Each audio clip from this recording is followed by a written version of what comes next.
There will be no real non-controlled currency in the world.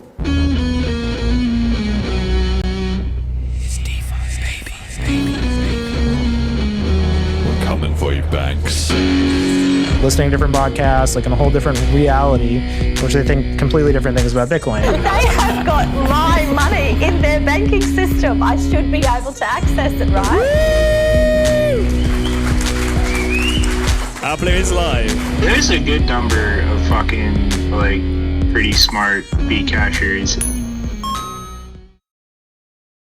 Hello and welcome back to the Bitcoin Cash podcast, following Bitcoin Cash on its rise to global reserve currency. This is episode number 151, Bitcoin Mechanic and the Architects of Spam, which I have carefully named to be reminiscent of a Harry Potter book title.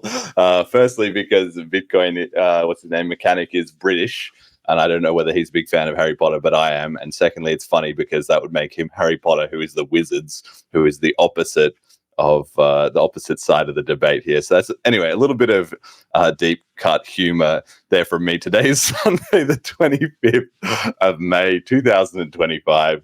I'm your host, Jeremy. Jett is doing the producing, same as always. Today we have no guest, but we almost kind of have a virtual guest because we have a ton of little clips to review from Bitcoin Mechanic, who's the main subject of this episode.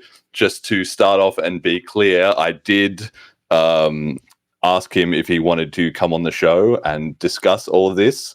We had a little bit of a conversation. I'm not going to go into the details of that, but essentially it didn't come together to him, enthusiastically wanting to appear on the show, but maybe in future, we'll see about that. But of course, when we're just using these clips, there can always be some argument that I took it out of context or I didn't, put it in the right framing. So obviously what you're going to be hearing is my version of events. And we've, of course, provided all the sources for everything on the slide. So you can go back and look at it all yourself, with regards to any of that. But this is obviously my framing of the narrative. Right, we got to quickly check in on the price.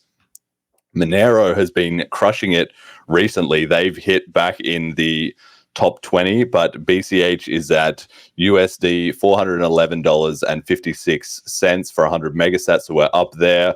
One BTC sat is 260.3 BCH sats. I did not update that on the slide. That's kind of flat. One ETH buys 611.1 megasats, which is down quite a bit. Selene 30-day users 738, and the Tokenaut TVL says we have about 10,005 BCH locked.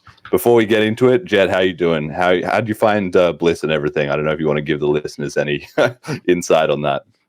It was great. It was, I think, incredibly stressful. Like, always doing new kind of setups is stressful, but I think I got a lot of words of encouragement this year to just give me the confidence to go and start my own thing. So I'm excited about that. Oh yeah, and I mean the upgrade all went smoothly and stuff like that, which was really good to see. I mean that's not like a surprise necessarily, but it's notable in its absence. If you know what I mean, right? Yeah. Well. Last year also went fantastic, right? So yeah, we're on a momentum, but I just think it's worth at least marking the occasion, because I was reflecting on the fact that this episode is kind of like a spiritual successor to the hoax episode that we did on episode 119, and that was also shortly after BLISS. I think it was in maybe the start of June last year. So we're almost 1 year forward, and it's kind of a good time to check in on how that narrative is going. But it just comes up at this time of the year because before BLISS, we're so busy doing everything with that and shilling all the BCH stuff. And then afterwards, we can catch up on the backlog of drama and call people out. Like you've got to keep your own house in order, and then you can criticize others. So I like that we've got that vibe going. Yeah, and I think also having gone to OpNext this year kind of gives us A little extra weight.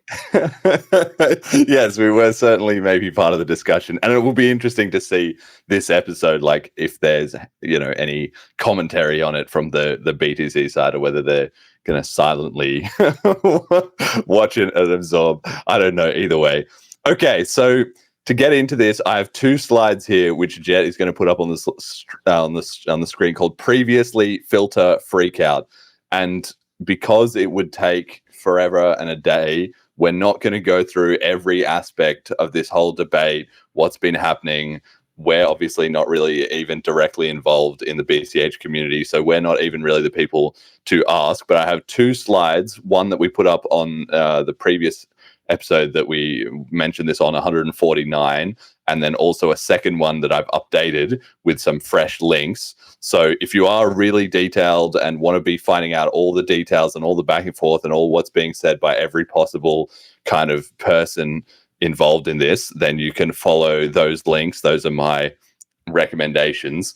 But and I'm aware of that because on the show we also are usually trying to strike a balance between being on the cutting edge of the discussion, and also some of our listeners are going to be coming into this thinking, what's happening? I've not heard anything about this.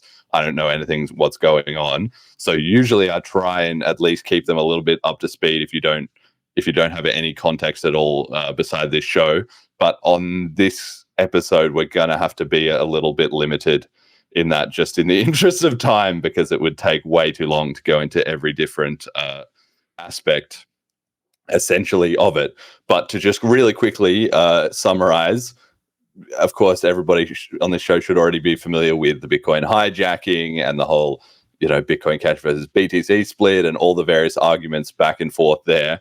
But previously, it says this week on the slide, but it wasn't previously, a few weeks ago, there was this massive drama in BTC land, which is still ongoing right now, where Peter Todd tried to fast track a change to the op return filters in Bitcoin Core, which he had tried to do 2 years earlier and been sort of summarily rejected. But he's nothing if not persistent. So he came back with it again, and the political winds having changed, this time the BTC Core devs were more up for it. And so they were kind of like, yeah, maybe this looks good. And then they started actually moving to merge it pretty fast, which other people caught on to who didn't really want that to be the case, since that would essentially codify the fact that the Taproot inscriptions bug is, a part of BTC forever. And it encourages even more sort of on-chain data transacting in this whole debate going on in their side between whether they want to be a JPEG storage database or whether they want to be so-called digital gold, which they've now trying to rebrand to being a quote-unquote monetary network, which is essentially trying to cope and say we want to be peer-to-peer cash, but without admitting that they're now the Bcashers. So it turned into essentially the third quote-unquote BTC civil war after the 2013-2014 one with op return, which famously ended up with Vitalik kind of going off to start Ethereum. And then there was 2015-2016 with BCH, the block size wars. So you basically, in these wars, you basically always end up with somebody having to split off. If they don't, then it wasn't really much of a war to begin with. And then, of course, there was the BSV hash war and the XEC, IFP war, basically. But from mechanics' point of view, those don't count. So according to him, this is the third Bitcoin civil war, basically. And we just have a short clip here of him from a couple weeks back where he was talking on a Twitter Spaces right as this was all getting started, that somewhat summarizes the drama. So let's have a listen to that. Go ahead. Interesting. Am I able to jump in? Yeah, please hop in here. Appreciate it. I'm going to try and be as polite as possible. Talking about misrepresentation of stuff is all that's really going on here in service of this attempted change. Bitcoin has this long and extremely well established history of trying to keep the protocol and what its users use it for as congruent. And you start from the human level. You don't start from, hey, my name's Satoshi. I'm going to make an arbitrary file storage system where we have, tens of thousands of redundant copies of it all over the place. And then I'll shoehorn a monetary use case into it. That's completely backward, and that's what's attempting to be done here. The point of this is money. That's why you download a Bitcoin app and you run a Bitcoin app, is so that you can use money without trusted third parties, and you can verify the history of what's going on. Of course, there's an accidental database that must exist for that purpose, but it's only relevant for certain use cases, or it needs to be kept as close to that as possible. And it does so, because there's millions of ways to store files, but people are not uploading, rips of Blu-ray, or whatever you want to call it. They're not uploading the Frozen movie into the blockchain like it's nothing, because it's just not conducive to that kind of data storage. So when Portland and Shinobi and people like this try to reframe what Bitcoin exists for from the perspective of users who are obviously just here for money, and saying it's just a database, it's just file storage, this is deliberately obtuse, because it's not conducive to other types of file storage and other types of databases. It's very specifically for the purpose of people that want to use it for money. And people have found ways to hack around and trick people that are using it for its intended purpose into storing their JPEGs and their NFTs and all this scam stuff. You're just riding on the back of the fact that there's this free resource out there of people that can be tricked into storing your data, but never ever let anyone present it with the framing that anyone running a Bitcoin node actually was doing it for that purpose. And it's a massive gaslight, because this is not a technical debate. It's not a technical debate. It's what is this thing for and why am I doing it? It's just a question of, when you're designing products, you start from the human level. I don't want to open my mouth and have a piece of paper move a magnet that converts analog to digital that goes along the 4G band, in order for me to converse with someone else. No, I want to make a phone call. That's what that is.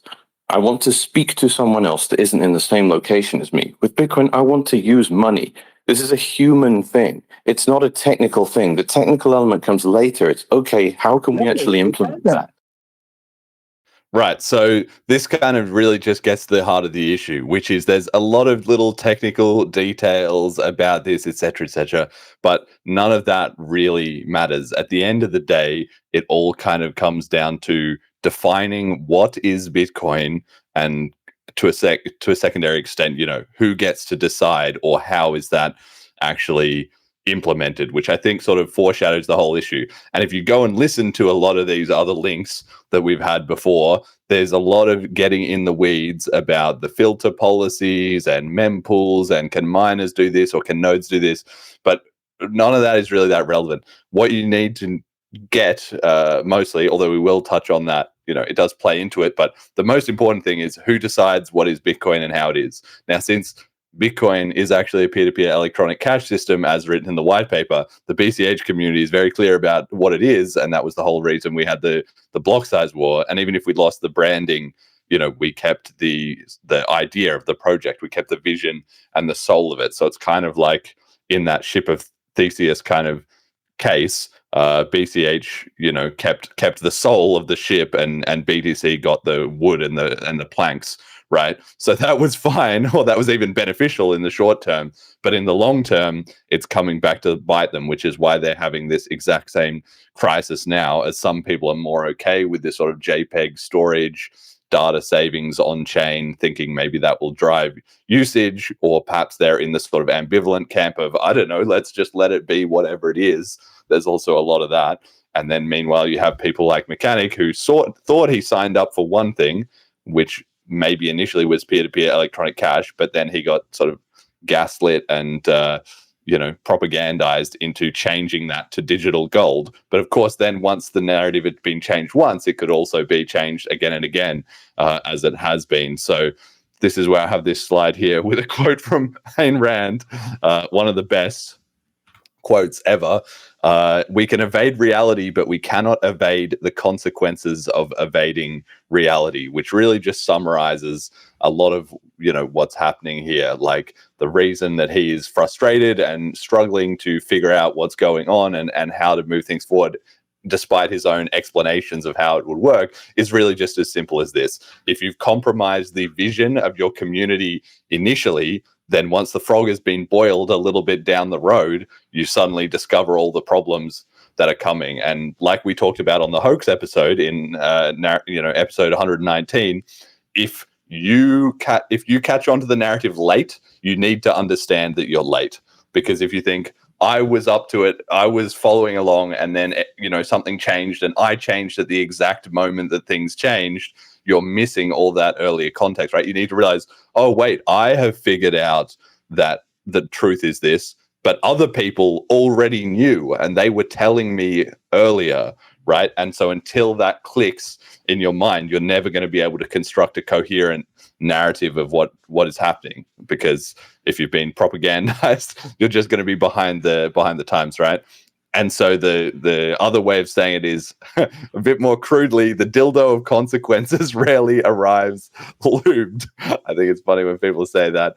And I also want to point out that basically there's just a principle of reality that the answer is where you least want to look. So I understand why Bitcoin Mechanic doesn't want to listen to what I have to say, what any of the BCHs say, or in fact, even what any of the Taproot wizards or JPEG people want to say, because the answer to him understanding what is happening and why the Bitcoin project that he knows and loves and has cared so much and has put so much energy into is not going the way that he thinks, is in listening to the people that he least wants to listen to.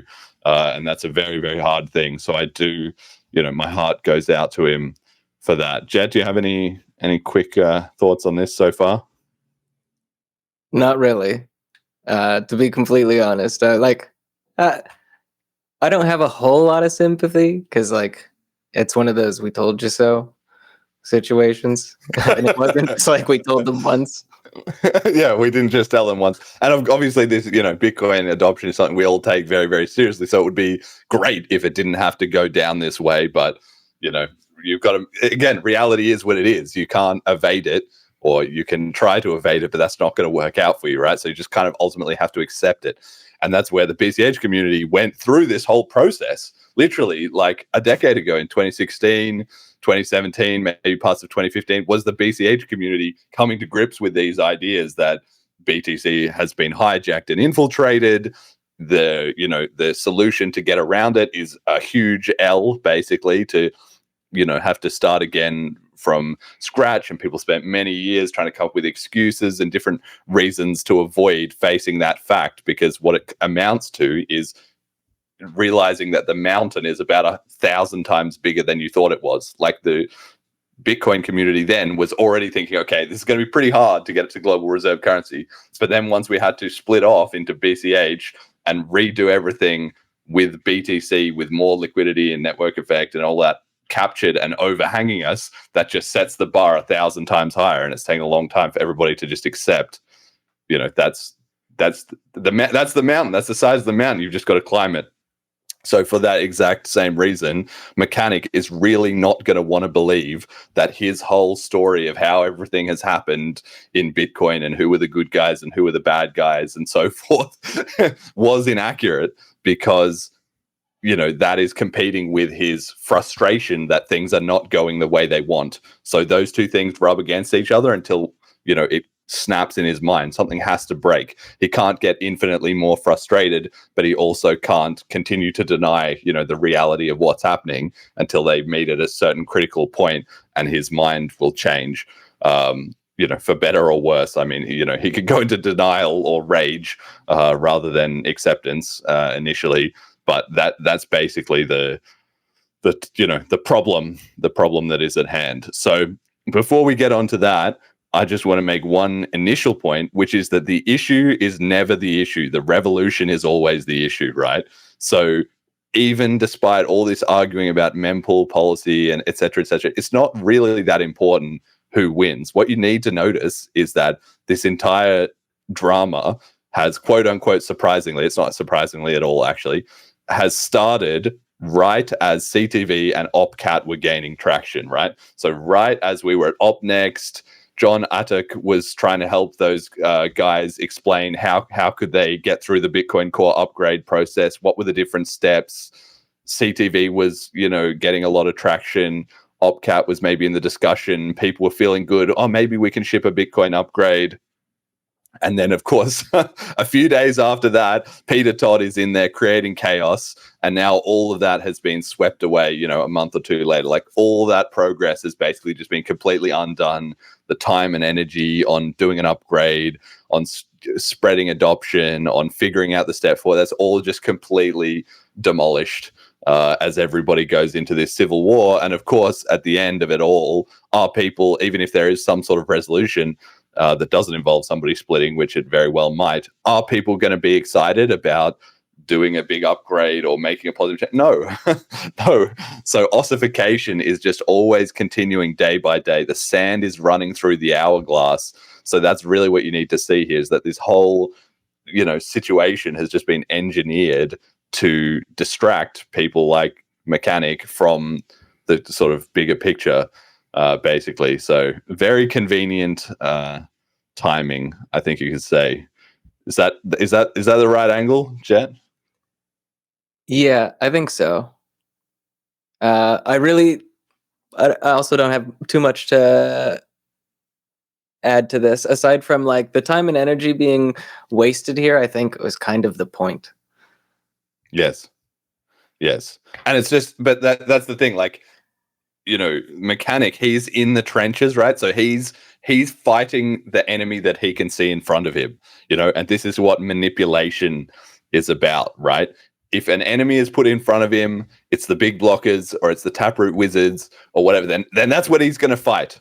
But what he doesn't realize is the enemy is, a level higher than that, right? And I think he's slowly starting to get the idea. We'll see a little bit of that in the clips, where he started to realize, like, people are being disingenuous, they're arguing with me in bad faith, etc., etc. So he is starting to get the idea that it's actually malicious on the other side. It's not just like, oh, these people were confused. He often sort of ping pongs back and forth a little bit between, okay, these are the bad guys and they've got some bad intentions, but then kind of excuses it as like, oh, well, they're just dev nerds that are looking at things from a technical perspective, or they don't understand the bigger picture, or, he has some excuse like that. But you can only defeat a malicious person once you accept that they are malicious. If you're dealing with somebody who is psychologically manipulative, to the extent that you give them credit, they will just continue to abuse that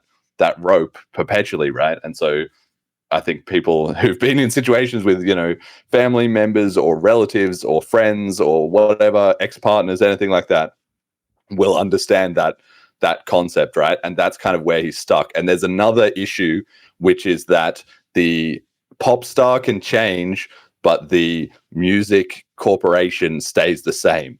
So in his narrative of affairs, he thinks that, well, the Bitcoin Core developers, whoever it is, Gloria and Antoine and different people, that's really different to back in the day when it was, what's his name?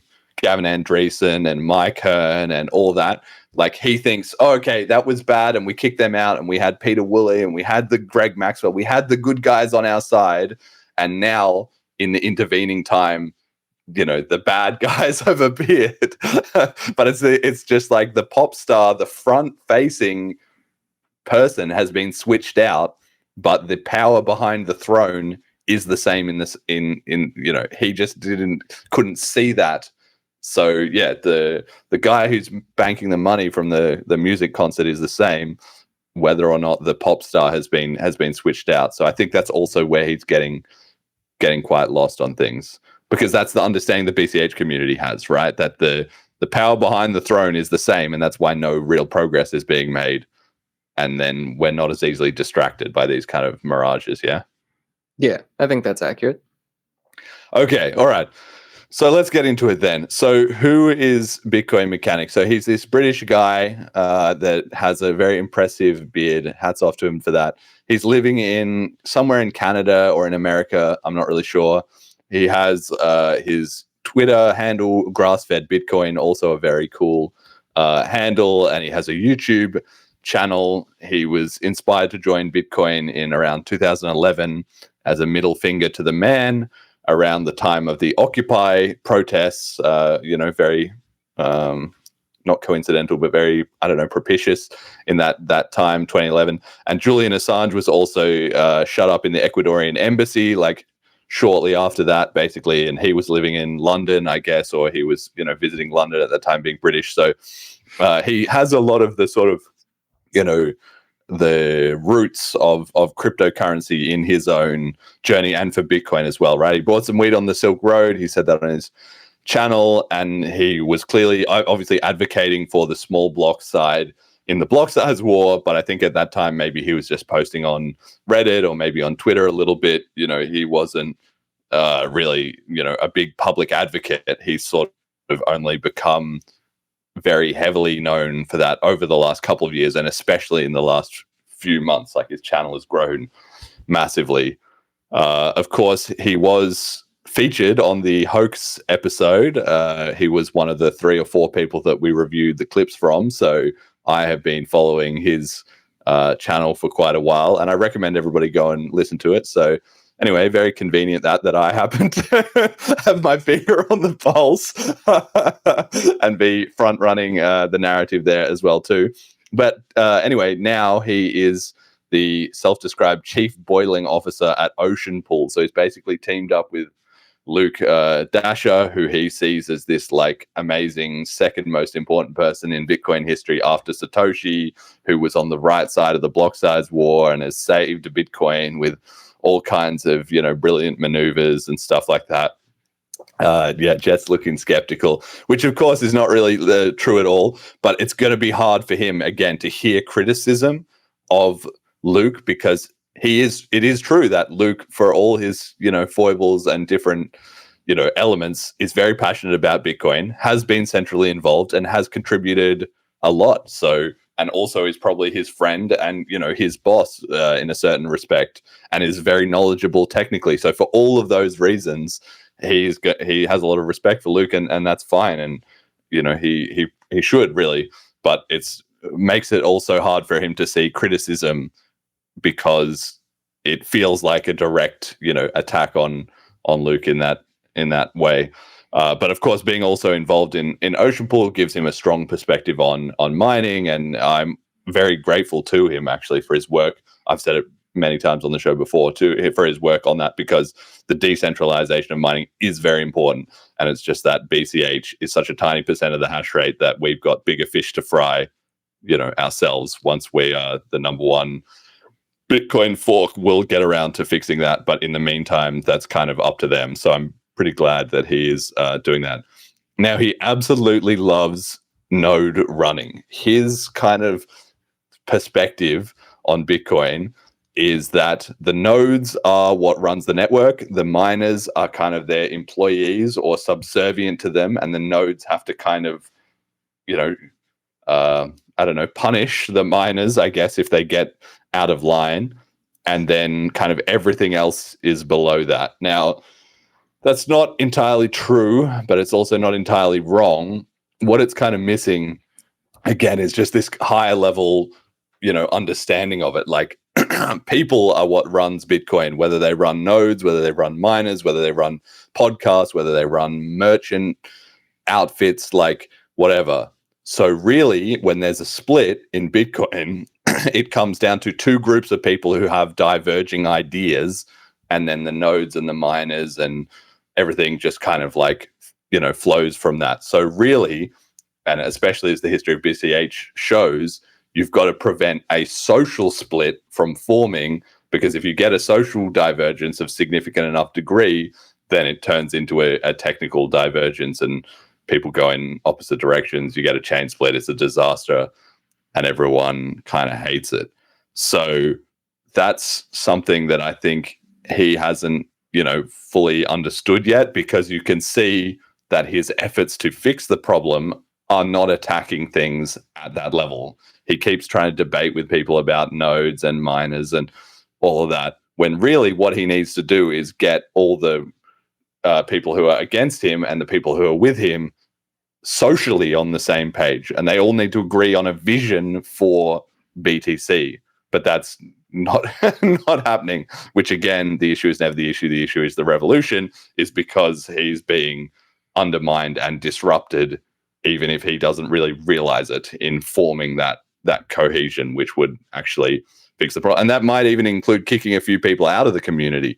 And of course, the BTC community is so large that it's very hard for him, to do. But not only he doesn't have that understanding of the social dynamics, but neither does sort of the rest of the community. So between all of that, I was arguing with one guy today on Twitter who was trying to tell me about, BCH has all these technical upgrades, but it doesn't matter. No, the reason BCH has more technology and has better technology is because we have a better social cohesion process. And that is kind of driving everything. Still following me, Jett? Yeah. I'm a little interested. So I'm not convinced, and I think for very good reason at this point, that like these home node runners actually do anything, right? What do you think his justification? Like, I get wanting to run a node, but is this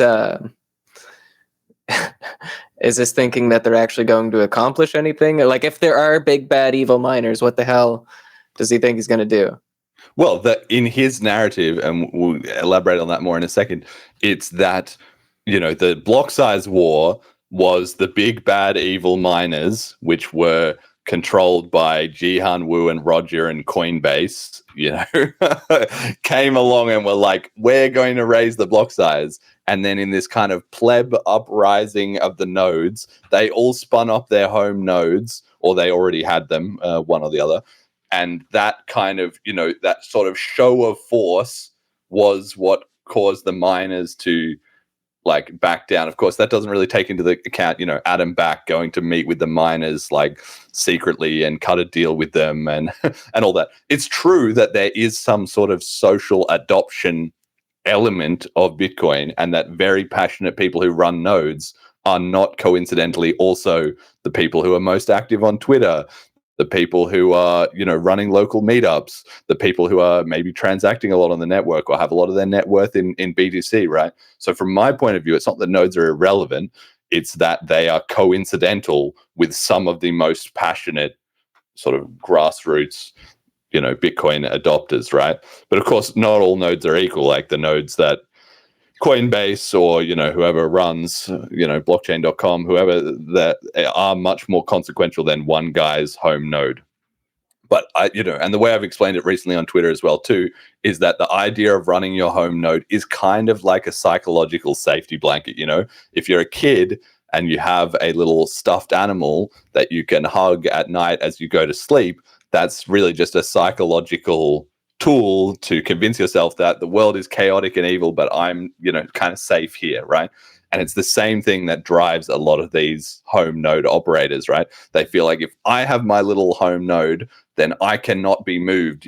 I am part of the broad consensus of BTC, and no matter what happens, nobody can switch off my node. So, I'm safe, right? And there is some truth to that in the sense that nobody can switch off their node. But the bigger issue is really like if the rest of the network moves on, which again happens a layer above that at the social level, if the main influencers, if the massive amount of money, if the narrative moves in a different direction, that is going to override the home nodes. But of course they interplay, because if you have a huge change in like what the node runners are doing, then they can make it more difficult to propagate transactions on the network en masse. They can also socially signal, if the nodes are moving one way or another.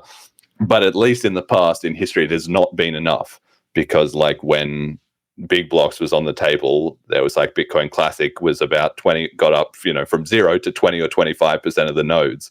Did that sway, anything? No. Basically, it got overruled by the machinations of Bitcoin Core and Blockstream at the end of the day. So we've kind of already seen how that plays out. But from mechanics point of view, it was this glorious uprising of the UASF that got them the W for the small blocks there. With SegWit 2x, was that like miner signaling that reached the majority, or was it just? I think it was, yeah. Okay. Yeah, wasn't it? It was something like now I don't want to get this wrong, but it was something like 80 or 90% of the hash rate was signaling for the SegWit 2x. And then again, this UASF is supposedly what convinced the miners and beat them back into a corner from doing their evil blocks, when actually it was, more like the, political maneuver that was done so that SegWit activated first, and then the big blocks were going to be later, and then the SegWit got over the line, and so then that was the perfect time for all the machinations behind the scene to pull the rug on the bigger blocks. And by that time, Amori had already seen the writing on the wall and split off with BCH. So then the big block of focus was divided. Actually, probably for better. It was good that he did that, because then that created an alternative that still exists to this day. Otherwise, we'd be really fucked. But like that, there's a lot that went into that. But I don't think that it was the primary driver of the home nodes that carried the day. But in his mind, it did. And that's kind of the next slide that we've got here, right? So, like I said at the start, there's two versions of things. So, Mechanics history, which again, you can go and listen to all those links and hear his retelling of events, and my history are quite different, at least in their interpretation. So as a listener, and I'm being very clear about this, you should try and listen to both and see which, makes sense. Obviously, if you listen to the show, you're getting my point of view on it. But it's possible that I'm wrong.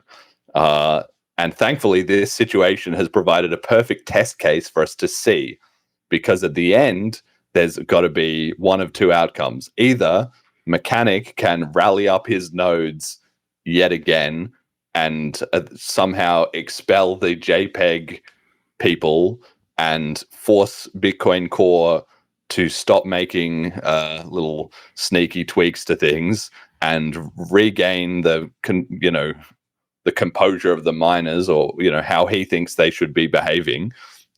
If he can do that, then maybe his whole node narrative was right the whole time, and I've been wrong. And I'll certainly admit that, and will rework my perspective of Bitcoin if that is what happens.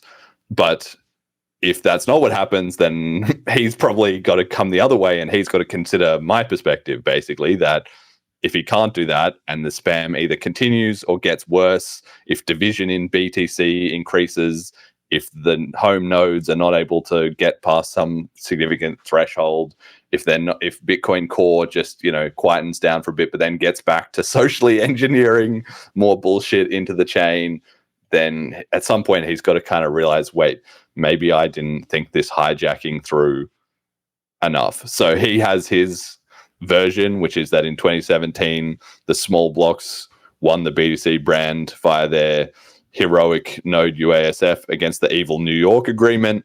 And at that time, according to him, the core devs and the people who were power players there were the good guys.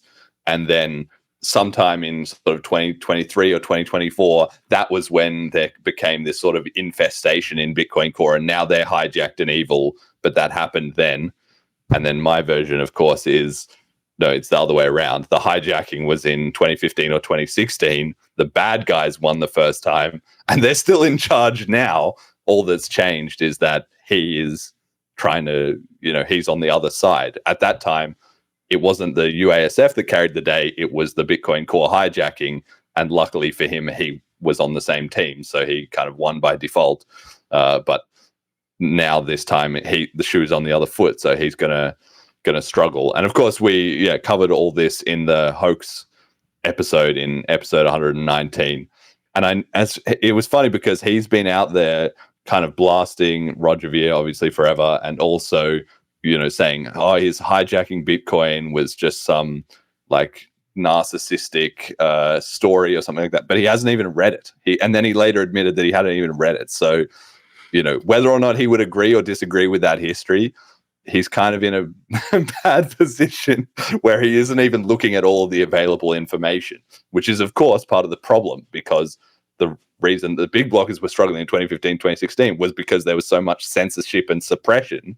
And so as a result, the big blockers had all the information, they couldn't get it out there. And a lot of the small blockers were inside an information bubble that they didn't realize.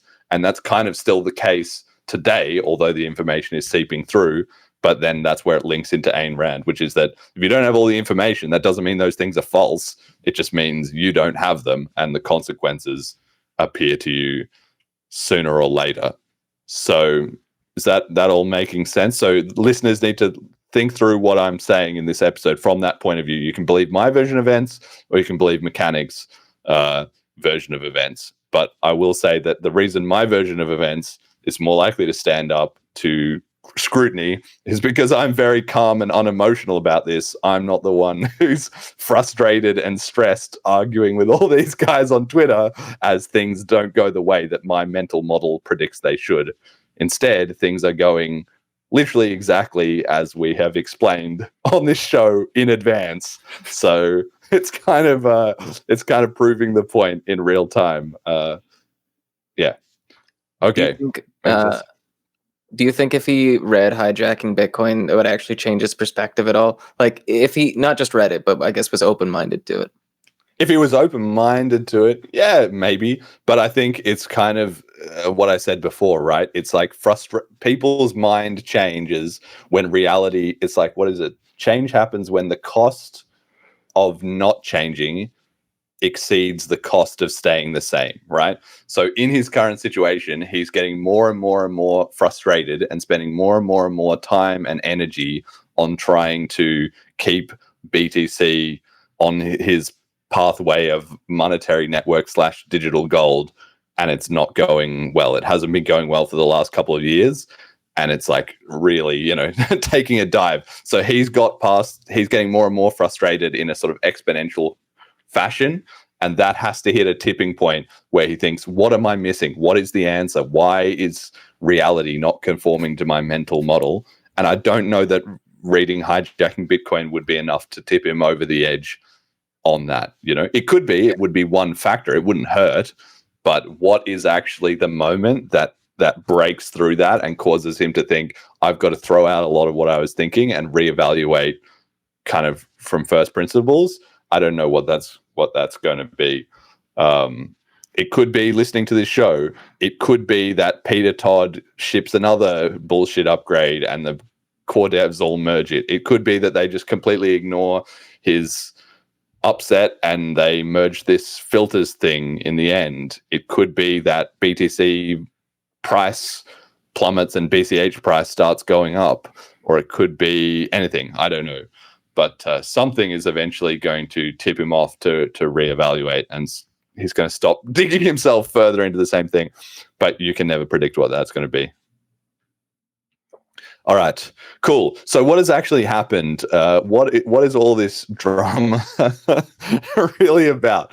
Okay, so 2 years ago, when the Taproot inscription bug was found in February of 2023, that was basically the time that he needed to have the reaction that he is having now.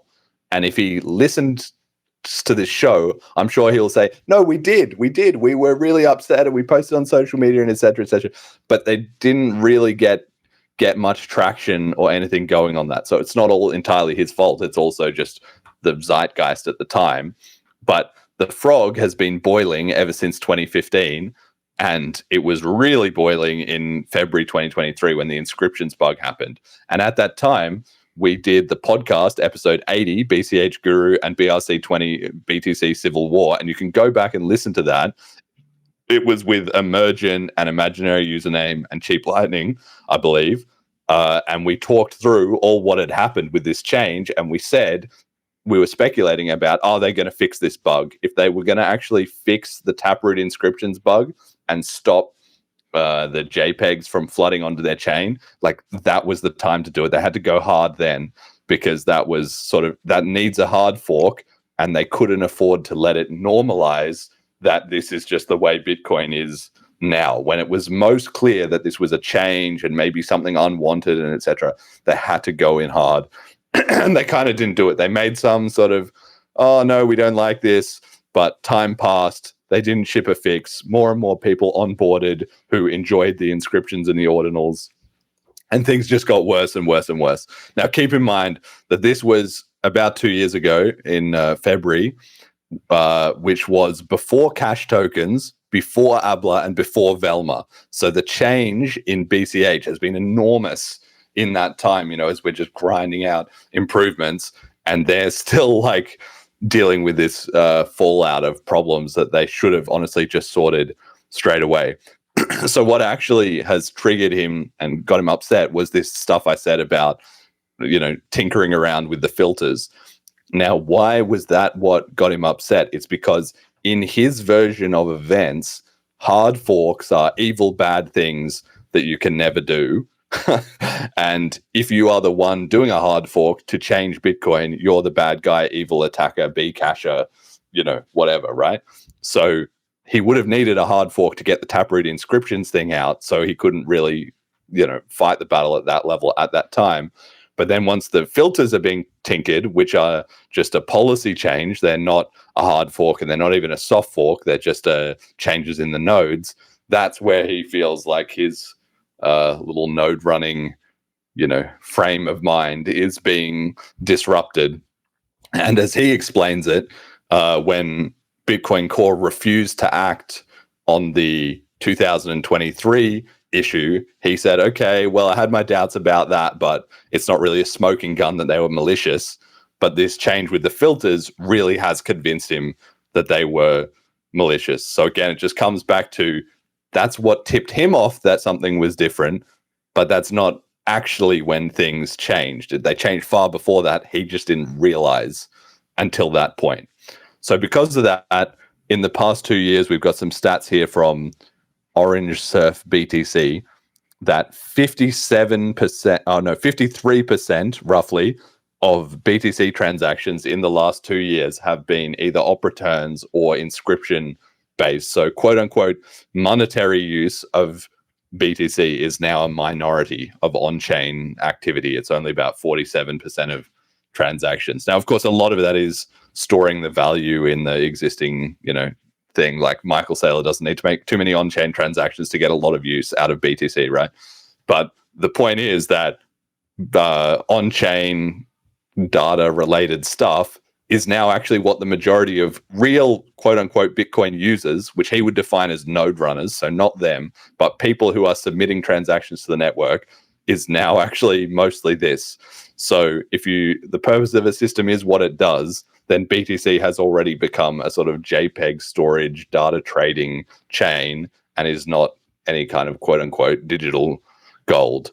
Now, that's also coinciding with demand falling. So it's 57% is now this like junk basically, and 47% is the other ones. But that's overall still just destroyed a lot of the activity. The total activity has gone down. So people have got sick of BTC and they've just moved on to all the other chains, which is helping BCH to get traction. It's helping, of course, Ethereum and Solana and all these other coins, because while people debate and argue on Twitter, everyone else doesn't have time for that. They just they just get on with it. You know, they need it something to do today, or they need to transact with money or do whatever they want to do today. So they just move on with it. And again, the issue is not the issue. The revolution is the issue. It was all by design. So Mechanic is basically speed running the block size war now from the Bcasher side, having realized that everything has been kind of hijacked.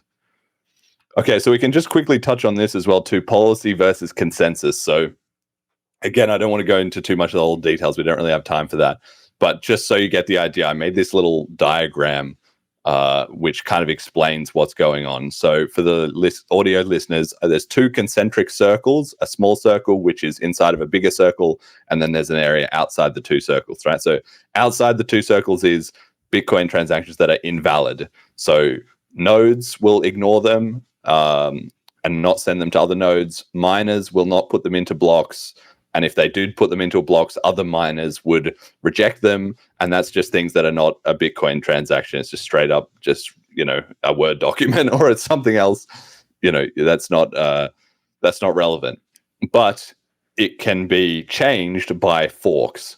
So there's kind of like outside invalid Bitcoin transactions. Now, within valid Bitcoin transactions, which is this red outer circle, that's called consensus or non-standard transactions. So that's all the things that the miners will accept in a block, but which nodes may or may not like relay to each other. And then inside that, there's a smaller circle, which is the standard transactions or things that are permitted by relay policy, which is what nodes will send around to each other. So Mechanic is really worried about this kind of, blue circle and what are the nodes doing and trying to fit almost everything in there and only having a very small percentage of things in the red circle, when the reality is that you kind of need to think at the level of both circles, which is that you can actually change the size of either the red or the blue circle if you can control the node implementations and the protocol, right? So the standard transactions, I think, is kind of like laws in a society. Those are the rules, but it's kind of recommended. People can break those rules if they kind of want to. If they go to a bit of effort, they take a bit of risk, they can break them. Then the red circle is kind of like physics. Like those are just the rules that you basically can't break. Like those are the rules, and you can't just suddenly fly if you're a human because by flapping your arms, because that just defies the laws of physics. But the important thing is that the outside of the physics is that in this case, the community that manages a given protocol is like God, and they can change the laws of physics. That's very, very important, but only if they agree. So that's what happens with BCH is like, we agree, we're going to have a Velma upgrade. Everyone talks about it. We get all on the same page, and then we ship an upgrade, and boom, we've changed the laws of physics. But in the BTC world, in mechanics world, somebody trying to do that is an attacker. And so in this case, he would be the attacker if he proposed to get rid of all these JPEGs by just making them impossible to put by fixing the taproot bug, basically. So again, that's another point where he's having the cognitive dissonance of reality pushing against his conception that I'm the good guy and not the one who wants to, change the laws of physics, essentially. Because again, in the BTC side, the whole value is that nobody can change these hard-coded immutable laws. So that's confined him to fighting the battle in this smaller, blue circle, which can be effective. It's not like totally effective or totally ineffective. It can be quite effective, but that's limited his options, to where he can't kind of fight his way out of this quagmire. And we've got a little clip to that effect here. I have a quick question before we do that. And I suspect this is something we might have talked about before, and I just haven't been paying enough attention. But the difference between these non-standard transactions and what is the relay policy? Like, is the difference there intentional, or is it something that Satoshi just kind of had slipped his mind? Well, that's something that we also need to get to the bottom of in BCH, actually. And I made a thread on Bitcoin Cash research, and we are discussing that. So it's possible that actually there shouldn't be any difference. And in my mind, I think on BCH, we're going to trend towards the blue and the red circle just being like one circle, like it will just be the same size. There will be no like sneaky little gap there where it's outside of the blue circle, but inside the red circle, like that's just a place where you can have brinkmanship and people arguing over these things. But the reason for them initially was that for things like you wanted some things to be easily changeable. For instance, the dust relay minimum is 546 Satoshis, right? Yeah. If you're a miner, you can make a Bitcoin transaction with 1 Satoshi fee.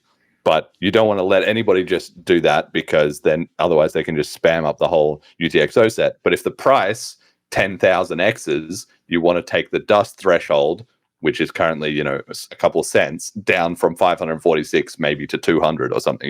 You want to be able to adjust that without having the whole network need to come to agreement on it necessarily. Like you can just kind of change it in this organic process. Some people change it, some other people change it, and eventually it's kind of good enough.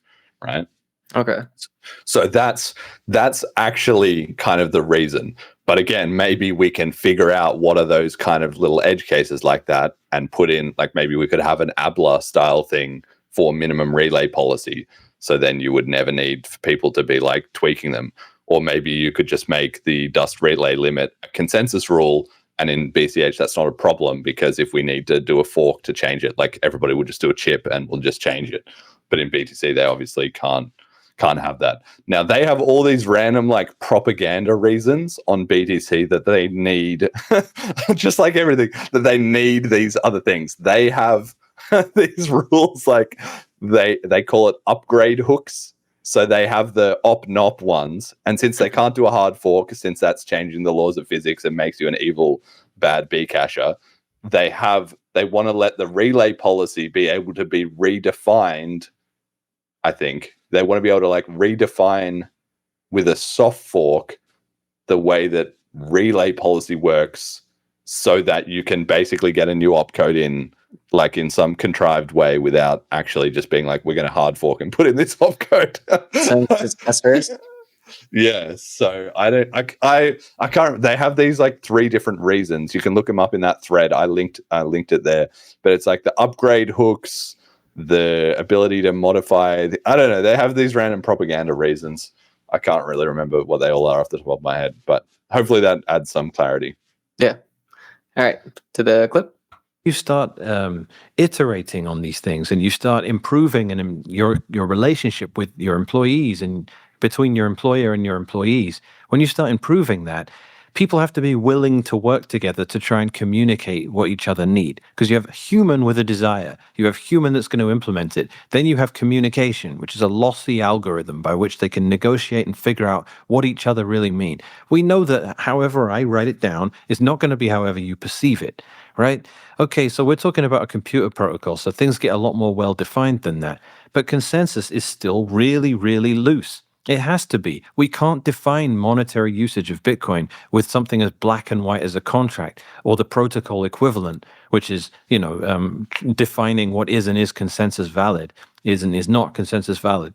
But this is the frustrating part of the spam conversation, because so many people go, we are sick of this, just fork, change the consensus rules, or go away and stop complaining about it. Everyone is saying that is bored of this debate. People that are just sitting on the sidelines don't want to talk about it anymore. And they completely don't understand the nature of what the network is.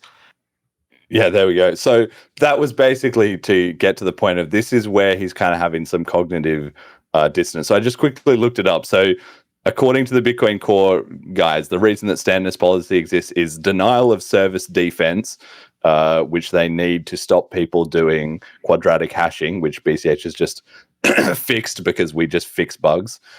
Incentive alignment, which is so that they can give policy nudges towards wallet authors for fee-efficient UTXOs. Again, we don't need to try and fucking nudge people to use like weird UTXO set that we just make it so you can't do anything stupid.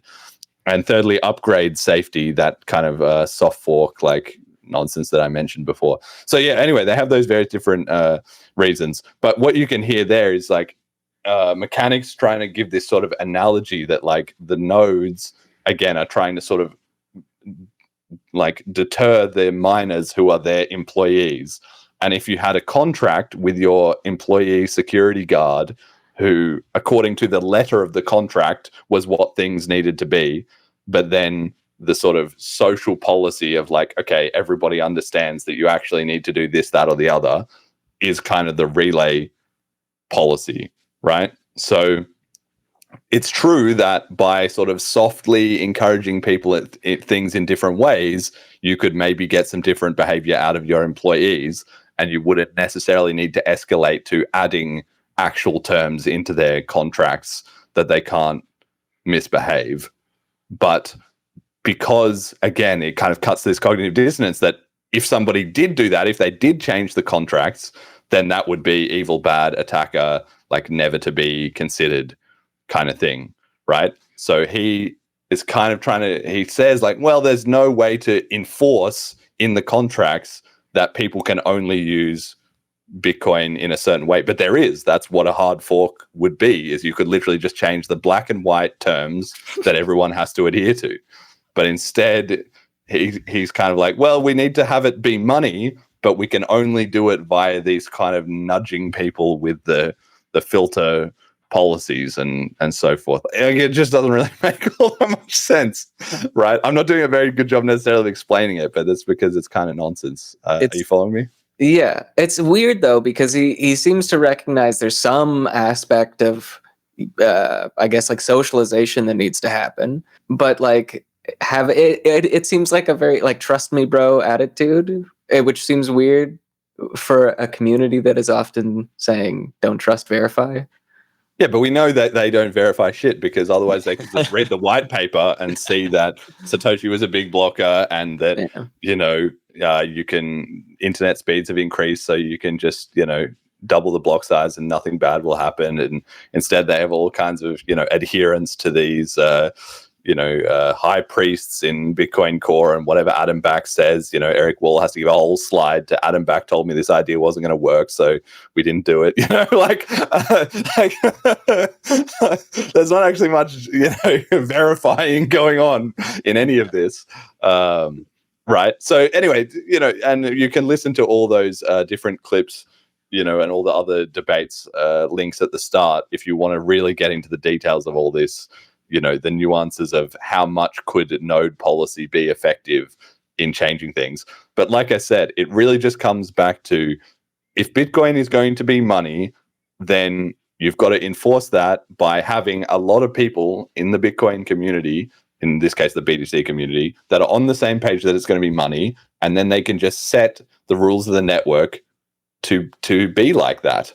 But that's not the situation that he's in, because Bitcoin was supposed to be peer-to-peer cash, and so that's what the BCH community did. They was like, okay, let's just keep setting the rules so that that's a thing, and let's onboard people with that message that it's peer-to-peer cash, and then everything will just carry on great, which once there was enough, sorting out the disagreements with Amorium, BSV and stuff, has been great. But he's in the situation of he wants BTC to be one thing, but other people want it to be something else, and the tool for the job that he needs is a hard fork, but he can't possibly conceive of that, because again, that would, in his mind, make him the evil bad guy Bcasher. And that's sort of the next slide. So, there's a lot of like, who is the Bcashers in this scenario?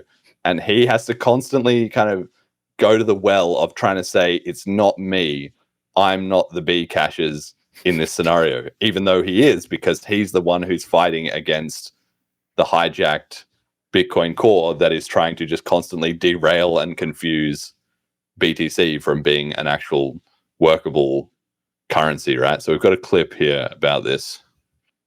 Keep comparing us to Roger Ver and all these other people that are upset with core. And I'm like, that's a really annoying one, right? Because we're asking core not to break a filter. Can you just leave it? Right? That doesn't make us the nut jobs that want to start, they want to turn an 80 byte limit into an 100,000 byte limit, right? I'm not the madman here saying, I'm saying, can you leave this alone, please? Obviously, I want my inscriptions filter, and they're not going to do that, or maybe they will, but I'm just telling them to leave up return alone. And the immediate crisis that we apparently faced that motivated all this, which is Citria saying we need their fake pub keys to be up returns. It's just, I don't care. It's a kilobyte a year. That is not a horror story justified in nuking these limits. It's just overblown. Yeah, I mean, I definitely don't think you're Roger Ver. For one, this is not anything to do with consensus. But yeah, see, there you go. That's the key, right? Danny nails it, well, inadvertently at the end there, where Mechanic is trying to explain why he's not the Bcasher, because the Bcashers wanted to change things and he didn't want to change things. Remember, again, that changing physics, changing the red circle. And that's what Danny says as well. Like, yeah, true, I agree with you. So that makes you not the Roger Ver. But that's kind of missing it again. That's only looking at the technical details. It really, the reason he's the Roger Ver, the reason he is the Bcashers in this scenario is because he's the one who wants to maintain a consistent mission. He doesn't want to, he thinks it's about maintaining a consistent set of technical rules, whereas the way BCH thought about it was maintaining a consistent vision, the soul of the Theseus's ship, in terms of, it doesn't matter if you swapped out the wood as long as we're still going to the same point, the same place. And so he is upset in this whole situation. He feels like he's been rugged because he thought they were going towards digital gold, layer 1 small blocks with Lightning Network somehow onboarding 8 billion people. And in the end, he's found out, no, actually, we're going to be doing 53% of JPEG storage and possibly even more. And his precious node is now just like Google Drive for any random like spammer in the world. And so he thinks that it's different, but it's completely not different. And I captured that by making this meme that seems to have been very popular. You know, it's been reshared, it's been viewed a lot. And it's very ironic that I'm sort of making fun of him by saying, look, you're exactly just like us. But he has been speed running through all the same experiences of the BCH community, even though he doesn't want to acknowledge it. He's been censored on the GitHub and Reddit. He started accusing Peter Todd, Greg Maxwell, Matt Corallo, other core developers, and soon enough he'll get around to Adam Back of being, involved in bad acting and making these ridiculous arguments, and he can't get through to them. And how are they not on the same page as him?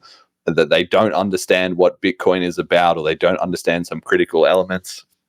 He's in disbelief that other people don't see his current situation as an existential Bitcoin threat. Of course, when Bitcoin Cashers were saying, look, if you go down this road, like that's it, it's going to be over. Like Bitcoin, we've only got one chance for P2P cash, and if you divert it off to this other, nonsense, then we'll never get P2P cash back. And at the time, him and others were like, oh, that's being over emotional, and we're mocking, Roger with the whole crying babies thing, which is not about the crying babies. It's just saying he was emotional, therefore he wasn't really accepting reality in the same way as I referenced to earlier, right? Which is like, you've got to take a stand somewhere. And so the Bitcoin Cash community was like, well, we need it to be peer-to-peer cash, right? So he's in that same situation of being like, how do you guys not see this? Like, if this goes the wrong way, that's it, we're fucked and it's over. So he's exactly the same as we were in that way. He's also getting drawn into these in-person time-wasting conferences. He went with Luke, and they had BTC++, which is exactly like scaling Bitcoin back in the day, where, okay, there's some chat, there's some things are said, there's a little bit of like what was said on Twitter versus what was said in real life. But at the end of the day, was anything changed? No, nothing changed. And so his time and effort and energy is being wrapped up in all of that instead of, getting to the core of the problem and actually fixing it.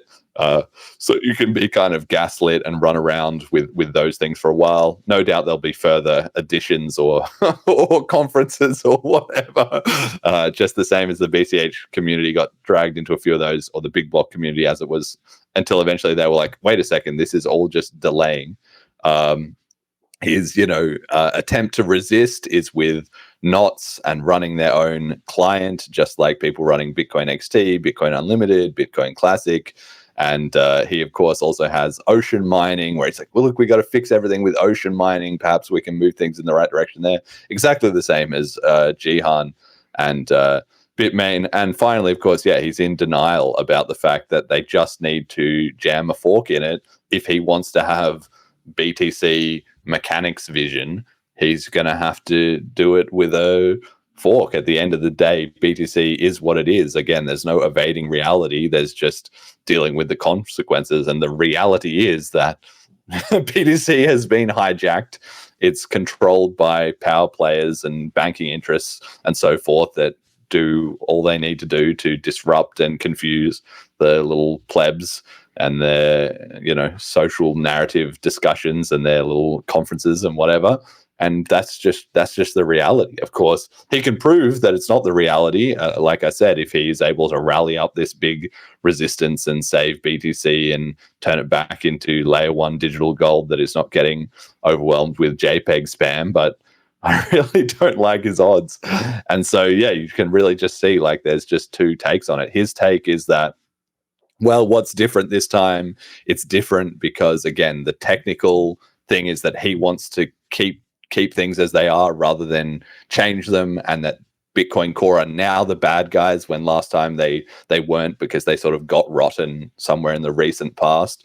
Whereas to me, it's obvious he's just not on the same side as the hijackers anymore. So that's why he's having a tough time keeping BTC on the track that he thought it was meant to go the whole time. So, of course, a lot of this comes down to what's going on in Bitcoin Core, which is the subject of the next slide. So we've got these 3 clips. The first one is him talking recently about Roger and about the Bitcoin Cash sort of split and everything. And then the second is him reflecting a little bit on Bitcoin Core, the second and third ones. So just have a listen to this, and I'm pretty sure everyone will be able to hear the contradiction. I mean, Roger calling Bcash Bitcoin on bitcoin.com and calling actual Bitcoin Core, because you could buy Bitcoins on bitcoin.com, but he was pushing Bcash instead of Bitcoin. And, Bitcoin Core is ridiculous, right? You're naming it after an implementation, not a protocol. That's just stupid. Like you could have called it BTC and BCH. Yeah. All right. And do you think it was malice or just ignorant? No. Like, do you think he believed in that Bitcoin Cash actually was Bitcoin? Like, I think he was trying to he was not trying to cede linguistic territory. He was trying to insist on maintaining the lexicon as he believed it should be, and I can respect that. I actually can, even though it annoys me.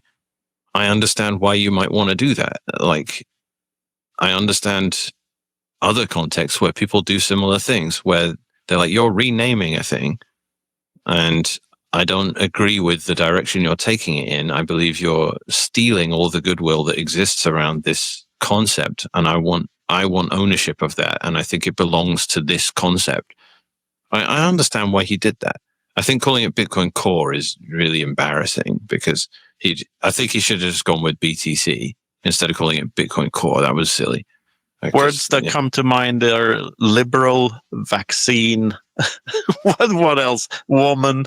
Like all of these things are people want to change the meaning of. So there you go. Yeah. There you go. Exactly. So people can be have the goalpost shifted on them. And the critical part was where he said, like, it's just so ridiculous that he conflated Bitcoin Core with Bitcoin, that one implementation is not it's not the main thing. So let's have a listen to these other 2 clips in under a week later. Which is not Bitcoin.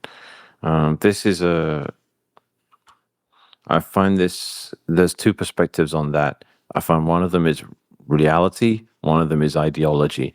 Bitcoin Core is effectively Bitcoin. Even Bitcoin Knots is still basically Bitcoin Core. So, sorry, Stefan, to pause you in this horrific state. So, changing Bitcoin Core does in effect change Bitcoin. We know that. But just for people and make you stop doing stuff. Again, I don't see any point in pretending we're not centralized on Bitcoin Core and that mining isn't already centralized. Centralization is really efficient if you want to bully people into doing what you want them to do. There is no point pretending we're decentralized in those realms when we aren't. So there you have it. Basically, the problem with Roger and with the evil Bcashes was that they were conflating Bitcoin Core with BTC. That's a narrative that he has in his mind. But then when you flip it around, when Antoine Poinceau is giving those arguments to him, suddenly, okay, guys, let's get down to brass tacks. Really, Bitcoin Core is driving the show. Whatever they decide is basically what Bitcoin becomes, and that's all there is to it, which is correct. But for many, many years, the big blockers were kind of gaslit and lied to that, oh, no, Bitcoin Core is not the key implementation. That's a lot of what the block size was happening. But then people were trying to make Bitcoin XT. They were trying to make Bitcoin Unlimited. And then that was an attack on Bitcoin. You weren't allowed to discuss it. You got banned off the Reddit and censored. And, people had their nodes DDoSed. And you got, all that stuff that happened, right? So it's like the same thing is happening to him, and that's just the clearest example that I could possibly provide of a contradiction in his logic and point of view that I don't think there's any getting away from, right? And I don't think that he's necessarily even aware of that. Like, I would be interested to hear his reaction from having those clips played back to back. They're literally within a week of each other, like not this most recent week, but he said one of them like 2 weeks ago, and then he said one of them about a week ago, right? So it's just so hard for him to see the truth because those two things are rubbing up against each other. To see the truth, he would need to recognize, like, and to his credit, he does say, look, I understand why Roger was doing what he was doing. He was trying to maintain a certain mission for Bitcoin, and that meant that he couldn't have the linguistic territory taken away from you, because if your enemy can define how words are used, then they can define the way you think, and they can define the ideological battlefield that you're in. But then at the same time, now he admits, okay, actually he had a point that whole time that Bitcoin Core is centralized and they just kind of run everything. The only other way out of that would be for him to try and split hairs and say, oh, well, it wasn't the case back then. Back then, Bitcoin Core was really, decentralized and everything. But now it's become centralized on these evil, bad actors, which is, again, that's just cope. That's just him believing that at the moment he caught on was when reality had changed, when it's like, no, reality changes and then people catch on later to that and kind of need to backfill the information that they were missing. How are we doing so far? Yeah. Oh, good. Is he a developer in any capacity? That's a really interesting aspect of this, actually. He's not, in the sense that he's not a computer programmer or a Bitcoin Core developer or anything, and he constantly has to defend himself or kind of downplay himself when he's saying, I'm not a developer and I'm, can't necessarily make a technical argument. But he works at Ocean Pool with Luke. He's, running nodes and stuff like that. It's not like he's not technical. And in the process of being in this entire situation for the last couple of years, advocating against Bitcoin Core, he'd learned a lot about it. So now he's actually a very effective technical advocate on most of the issues, especially related to this. But he constantly has to downplay himself and say, I'm not a developer, da-da-da-da-da. But then he will be like, Antoine Poinceau is just making up bullshit, because whenever they try and FUD him off, with 4 technical reasons, yada, yada, yada. And then he'll be like, no, there's no 4 technical reasons. It's really just the truth is A, B, and C, and just kind of lay it out. So he is starting to break through that ability to understand, the high priests of what the technical devs told me, in the same way that the BCH community were. It's just everything is rerunning. It's just the exact same. The BCH community was like, this is obvious bullshit. And then the BTC community were like, no, the devs say this and we trust them, kind of thing. They are the technical authorities in Bitcoin Core. Please don't question them. And it's like, well, firstly, there was plenty of big block of devs who knew that was complete nonsense. They wrote plenty of information debunking it all. Gavin Andreessen did plenty. Everyone else did plenty. Peter Risen, etc. Everybody already debunked it. But even then, those weren't the recognized authorities. And then people would say, well, if you're not one of those devs, how do you know? And it's like, well, because you don't need to be a developer to get into the nitty-gritty of all these different things. You can just reason it out for yourself once you have somewhat of an informed understanding from people who are technical, So... All right, next slide then. Okay, so they admit it now. Bitcoin Core is centralized, etc. So what? After many, imagine this. I wish you could just time capsule this back to like Reddit in 2015. Bitcoin Mechanic admits, small blockers admit that Bitcoin Core was centralized the whole time. All right, so. What is the actual problem here? Like, Mechanic's fighting all this war with nodes and policy and et cetera, et cetera. What is his real problem? If I could give him some advice, like, what do you actually got to attack here? Well, the first problem is that nobody knows what BTC is. And of course, that's by design. So it was a P2P cash, then it was kind of changed into this digital gold, and now again, he and others are trying to sort of redefine it as this quote-unquote monetary network. And that's why he's having so much trouble trying to convince everybody that he needs monetary use cases and how to draw the line between what is and isn't a monetary use case. Partly it's because he's been sabotaged, and partly it's because there's a lot of quote-unquote shitcoiners that disagree with him. But it's also partly because for the last decade, BTC has been baking in this situation of BTC is kind of semi-ossified. It is what it is. And if you don't like it, like, go fuck yourself, right? BTC has no white paper. There is no actual document. And I even suggested that to him. It's to make a point, but it's not even a joke. Like, if he wants to get things back on track, he would have to write, okay, BTC, the monetary network white paper. Here it is. It's going to be layer 1 nodes. Nodes are the priority. We need this, and we do not need to store JPEG data, and etc. Of course, he can't do that because BTC just simply doesn't have a white paper. If you do that, everyone will be like, you're not Satoshi. You didn't start Bitcoin. You don't. Who are you to say what it is? But at the same time, they can't go back and say, well, look at the Bitcoin white paper. It says here no JPEGs and no non-monetary transactions.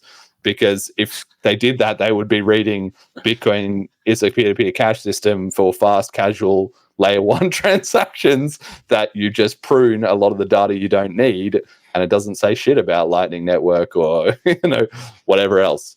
And of course, again, I've got to pre-bunk this one again. Yes, the white paper is not gospel. Not everything in it was, exactly how things need to be. But the point is, as a mission statement, it clearly says what we're trying to do. And there's plenty of evidence beside the white paper that layer 1 scaling was always the way it was going to work. And it was Bitcoin doesn't exist to help people run nodes. It's not Bitcoin a node running safety blanket. It's Bitcoin a peer-to-peer electronic cash system.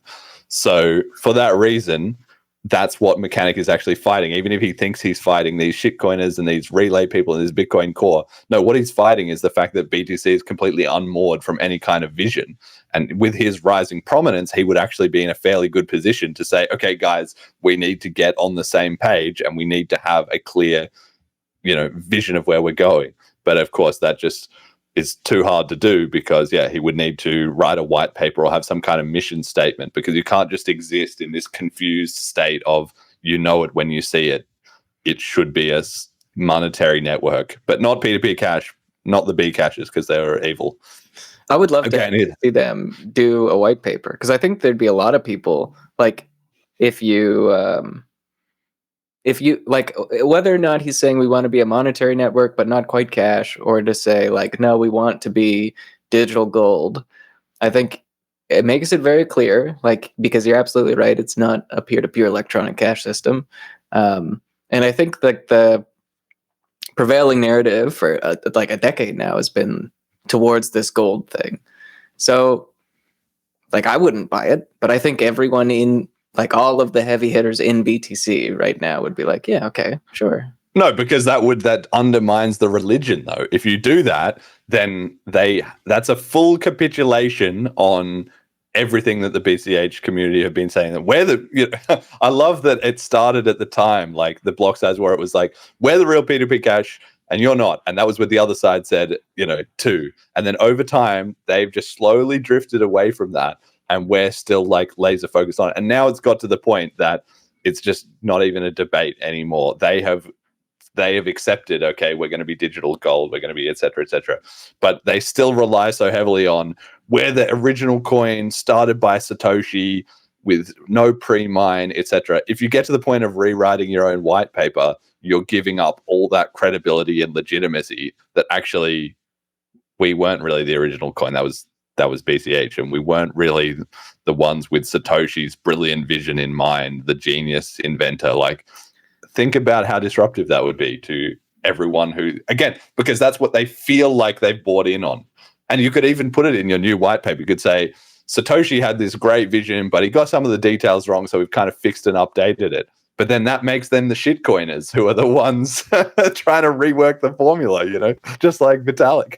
Yeah, maybe I'm already too involved, because it seems like that's the case, right? Like, because I don't know how anyone looks at the title and then looks at the BTC network and goes, these are the same picture. People don't look at the title. That's the thing. Like, I saw a thread recently of some BTC guy being like, I'm going to actually read the white paper. Like, I hear so much about it. Yeah. It was literally some guy who's like, I've been in Bitcoin since 2020 and it's like 2024 or 2025. I'm going to actually read the white paper. And he said, I don't think I'm going to learn anything new, because I've read thousands of pages. I've read all the Bitcoin books and I've listened to the Bitcoin podcast and I've listened to my stuff. So I think I have a pretty good handle on it. I doubt I'll really learn anything new. And then he did the review, and I can't remember what his takeaways were, but he was like, "Well, I was actually surprised at how much stuff was in here that I don't think he got to the reality of like, wait, the B caches were right." He didn't get that far, but he was kind of like, yeah, it was like 4 or 5 years of like, I've been a deeply indoctrinated player, but now I'm going to read the white paper. I don't think it will have info. And then he was like, shit, like there's a lot of interesting stuff in here. It's so wild to think. Like, I remember my first meetups. One of the things that was planned in every meetup was, here's the white paper, and we're going to go through it. We're not going to understand any of it, but like, here's what it has to say. Yeah. It's because it's just kind of like the Constitution of America. It's like anything. You need a vision. You need a founding document that kind of lays it out. That doesn't mean it's perfect for all of time, but it does mean that for the most part, you kind of want to stick to what you're doing. Otherwise, what are you doing? Yeah. And it's just as simple as that. And anyway.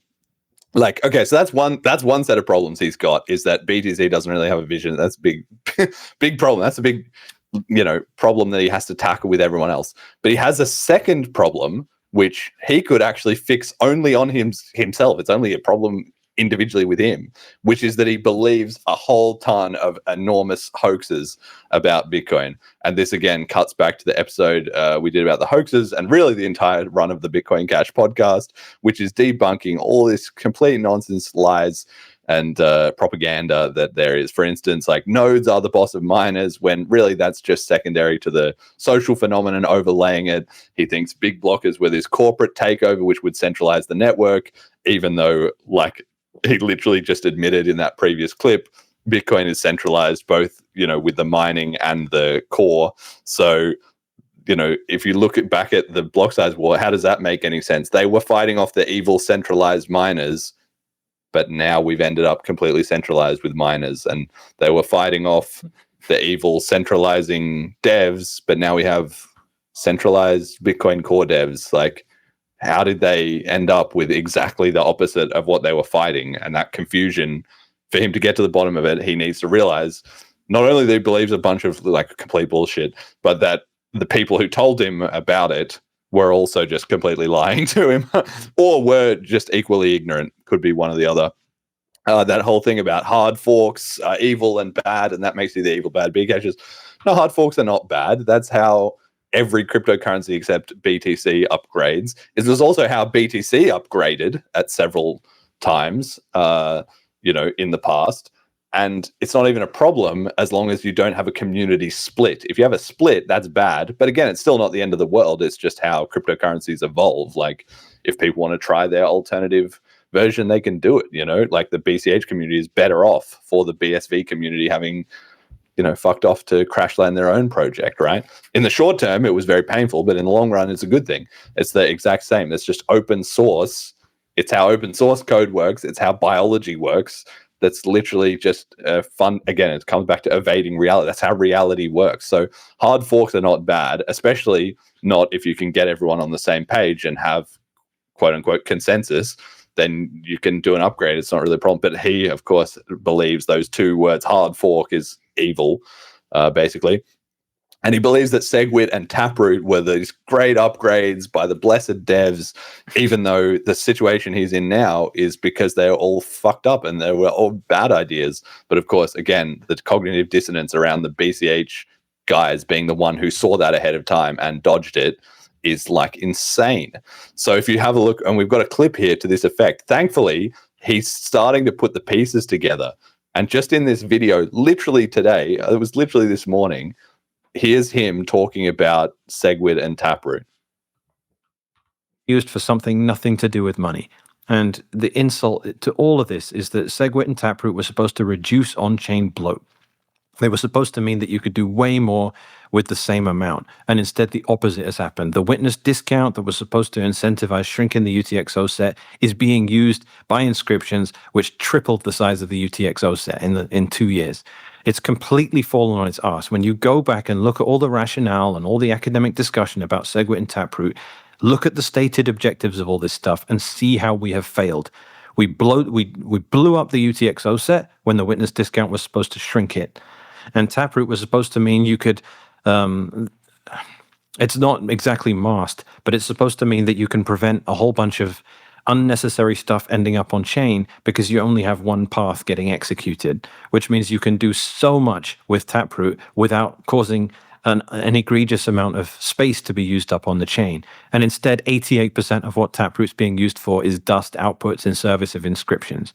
So it failed. And now we look like idiots because every time we try and come up with a fantastic upgrade, this is going to mean Lightning, and this is going to mean Schnorr signatures, and this is going to mean that we use less space with a cooperative close of Lightning channels. All of these wonderful things that we're supposed to get from these upgrades, and all we did was end up trashing Bitcoin completely. And to make it, what really hurts is that we cannot clean up our mess. The fact that inscriptions became possible due to a bug in Taproot that then we got too gaslit to allow ourselves to fix is just an embarrassing stain on the entire history of this project. Because go back, like I said, back in 2016, we're saying we have new mempool policies. Miners, you need to adopt these for your own good. Yeah, and then it goes on and on a bit, about that. But there you go. Some self-awareness is starting to hit in there. If Bitcoin Core were these smart, ultra mega devs that he listened to and all these smart guys, even like Luke Jr., he was on board with, he was the one who created SegWit. And then Taproot was this genius idea that he and everyone else, signed off on. It's like he's starting to wonder, like, how did we end up in shit? Like, if we did the right thing, how did it end up badly? And that question is just going to drive him insane until he finally thinks, again, I need to revisit some of my history. I need to drop some of my assumptions or stop thinking who was telling me that was lying or ignorant. And I need to start listening to somebody else who's maybe making a bit more sense. Not making sense from what I think now with my current view of the reality, but maybe they have a thing that actually explains it, And like he said, he kind of touched on it. He said, like, well, Taproot, we had that bug and we couldn't fix it. What he means is we couldn't have just hard forked that shit out of there because, like I said, that was the narrative that you weren't allowed to you weren't allowed to say, and you're not, again, you're the evil Bcasher if you want to do that, but that would be how they would keep themselves on a path. And then he at the end there is sort of talking about how in 2016 everybody did this because we were all going in the same direction, so everybody was on the same page with BTC. How did we end up in this fucked up, weird world? It's because, again, it comes back to they don't have a white paper. They don't have a founding vision. This quote unquote digital gold is nonsense that was all just cooked up as a huge psyop. It's never what Bitcoin was or how it works at a technical level or anything. It's all just bullshit. So it's really, not going in the right direction until he reconsiders his assumptions. But I'm at least glad he has figured out that what they're doing is not working, and that the things that they're implementing are blowing up in their face, which is either a result of incompetence or malice. I don't care how he explains it, but either way, it means you need to start listening to somebody with a different opinion, basically. That much is pretty clear. And yeah, of course, again, it all comes, back to that slide with the mannequins manipulating each other. The issue is never the issue, Was SegWit and Taproot, were they good or bad technically? Okay, we could debate about that. I'd say they were bad technically. But then you can really say, well, how did they get in, Who was the one who was so on board with those things? How come they've now all fucked us up? And how come we can't just fix those things? Where are those people who said, well, this is great, we got to do SegWit, we got to do Taproot, coming to ride to his rescue and say, hey guys, we got to fix this inscriptions bug? They're nowhere to be found. Maybe Luke Jr. is there with him, his one mate, but who are all the other people that were like, Taproot's going to be amazing and etc.? No, that was like Greg Maxwell and whoever, who is now on the other side to him, who is like, gaslighting him up with a whole fresh batch of bullshit that he knows is bullshit because he's arguing with him on Reddit, and he sees that his arguments are falling apart until Greg just ignores him or moves on to the next thing, And that was exactly what the Bcashers told him long ago. Greg Maxwell, Peter Todd, it's literally the same cast of characters, and he hasn't put the pieces of the puzzle together yet. Any questions about that, or we can crack on? I've got one question, but I don't know if it's like actually, I think it's just tangentially related. Yeah, let's hear it. In my mind, Luke was always part of the hijacking. But hearing all this play out makes me seem like he's just kind of a useful, and I don't want to say he's a idiot useful here, idiot. but, like, yeah, he's not stupid. He's not stupid in the sense of like technically, but again, he's just in way over his head, you know. He's just, and I think, yeah, at the time, I believe, you know, it's the same as like Tone Vase or like any of these guys, you know, he was in the right moment of time to, you just, you know, push them in the right direction, and then they do the damage on their own, you know.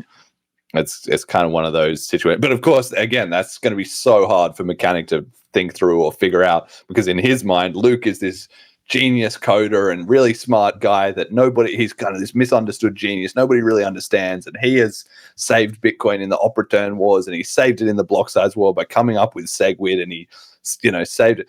And because he also thinks in his version of events, he was fighting against Bitcoin Core. Him and Luke were saying to Bitcoin Core, guys, we can't do a block size increase. You're not listening to us. SegWit is going to be the savior. And they weren't listening to him. And then they heroically got it through with their UASF. But yeah, it just comes back to the mannequins again. Like, if you were trying to sabotage Bitcoin at that time, what would you be doing? Well, there'll be all these different forks, all these different clients popping up, and you'd just be trying to maximize the chaos amongst them. And once you identified the one that was maybe the threat, then, you know, you would divert resources and install a committee. Yeah.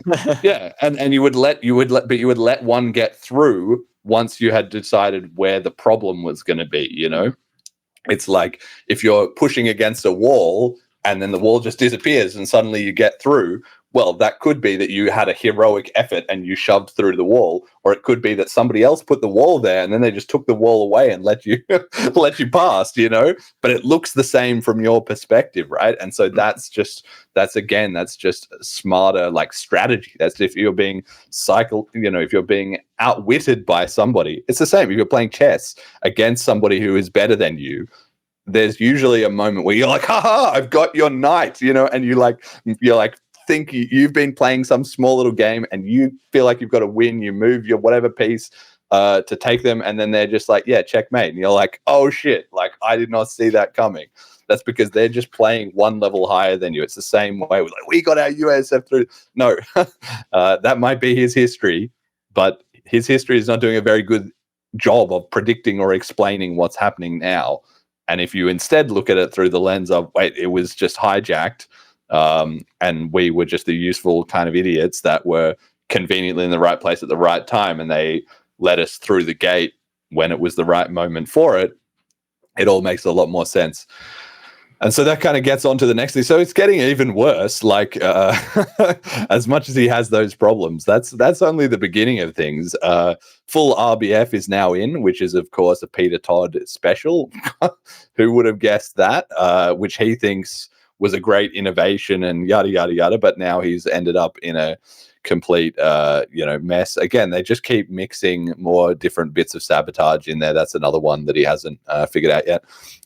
Money is, of course, flowing into ETFs constantly, and Michael Saylor. So they've already bought up tons of the UTXOs. So the incentive for anybody to do any kind of fighting off the JPEGs or whatever is constantly degrading, because people are not running nodes. People are not holding their own UTXOs. They can't use it as P2P cash. So it's just getting worse and worse. Money is also going into the L2 shitcoiners, Citria and Taproot Wizards and whoever is probably actually not, maliciously, but to some extent, they're just trying to find a way to make it work, to make BTC work, probably also similar to him in terms of making it some kind of viable money. And their approach is, well, what is the ETH guys doing? They're a bit more technologically advanced. Maybe we need to copy them. And so they're trying to do that, and they're raising investment. So they're also just creating absolute chaos. They're not going anywhere. And then, of course, BCH is gaining momentum. As a result of all this, people are starting to clue into the truth. We're putting out lots of good information. Obviously, we're shipping upgrades like nobody's business and all that. People are basically starting to figure out that BTC has been a hoax the entire time. So his ability to get traction is also limited by that, because people are increasingly going to compare it to another version of events and just say, And it's no wonder you're frustrated and not getting anywhere, which is really the silver lining, is that not in the most recent videos, but in a couple, not too long ago, 6 months ago or something, I remember he said, like, I've come around a bit on the Bcash's censorship. I realized that maybe they felt like they weren't being listened to. It's kind of similar to what, we had the Eric Wall clip years ago, where it was kind of like, well, we're the bad guys. It wasn't quite that explicit, but he was sort of saying, okay, maybe there was more to that than I realized. Maybe, they were being shut out of the narrative, and maybe they had a few more points than I kind of, realized. And of course, now he's been getting heavily censored and cut out of the narrative himself. So I'm sure that has only increased his understanding of that issue. But he's also said, like, John Carvalho was maybe onto something when he was protesting the removal of the RBF options in core, which was only a few months ago. Which was, John Carvalho was saying, guys, we need to have at least zero conf, at least be an option. And again, they got it's just gaslighting and boiling the frog, same as ever, where when RBF was introduced, it was, guys, it's just going to be an option. It's just going to be an option. If you don't like it, you don't use it. It's just going to be an option. And then, of course, once it had been adopted enough, suddenly it was like, well, we got to take away that option because it's not helpful and it doesn't do anything. Exactly the same as the other kinds of filters. So he said, like, okay, now that I'm in this situation with the filters, I can kind of see where John Carvalho was coming from about these options, boiling the frog. So there's rays of hope in there that he is maybe, rethinking things a little bit. It almost feels like a consequence of being, again, I don't mean this offensively, but like a midwit. Like if you didn't understand the technicals and you look at Bitcoin, you're going to be like, give me the one that's money, right? At least I would.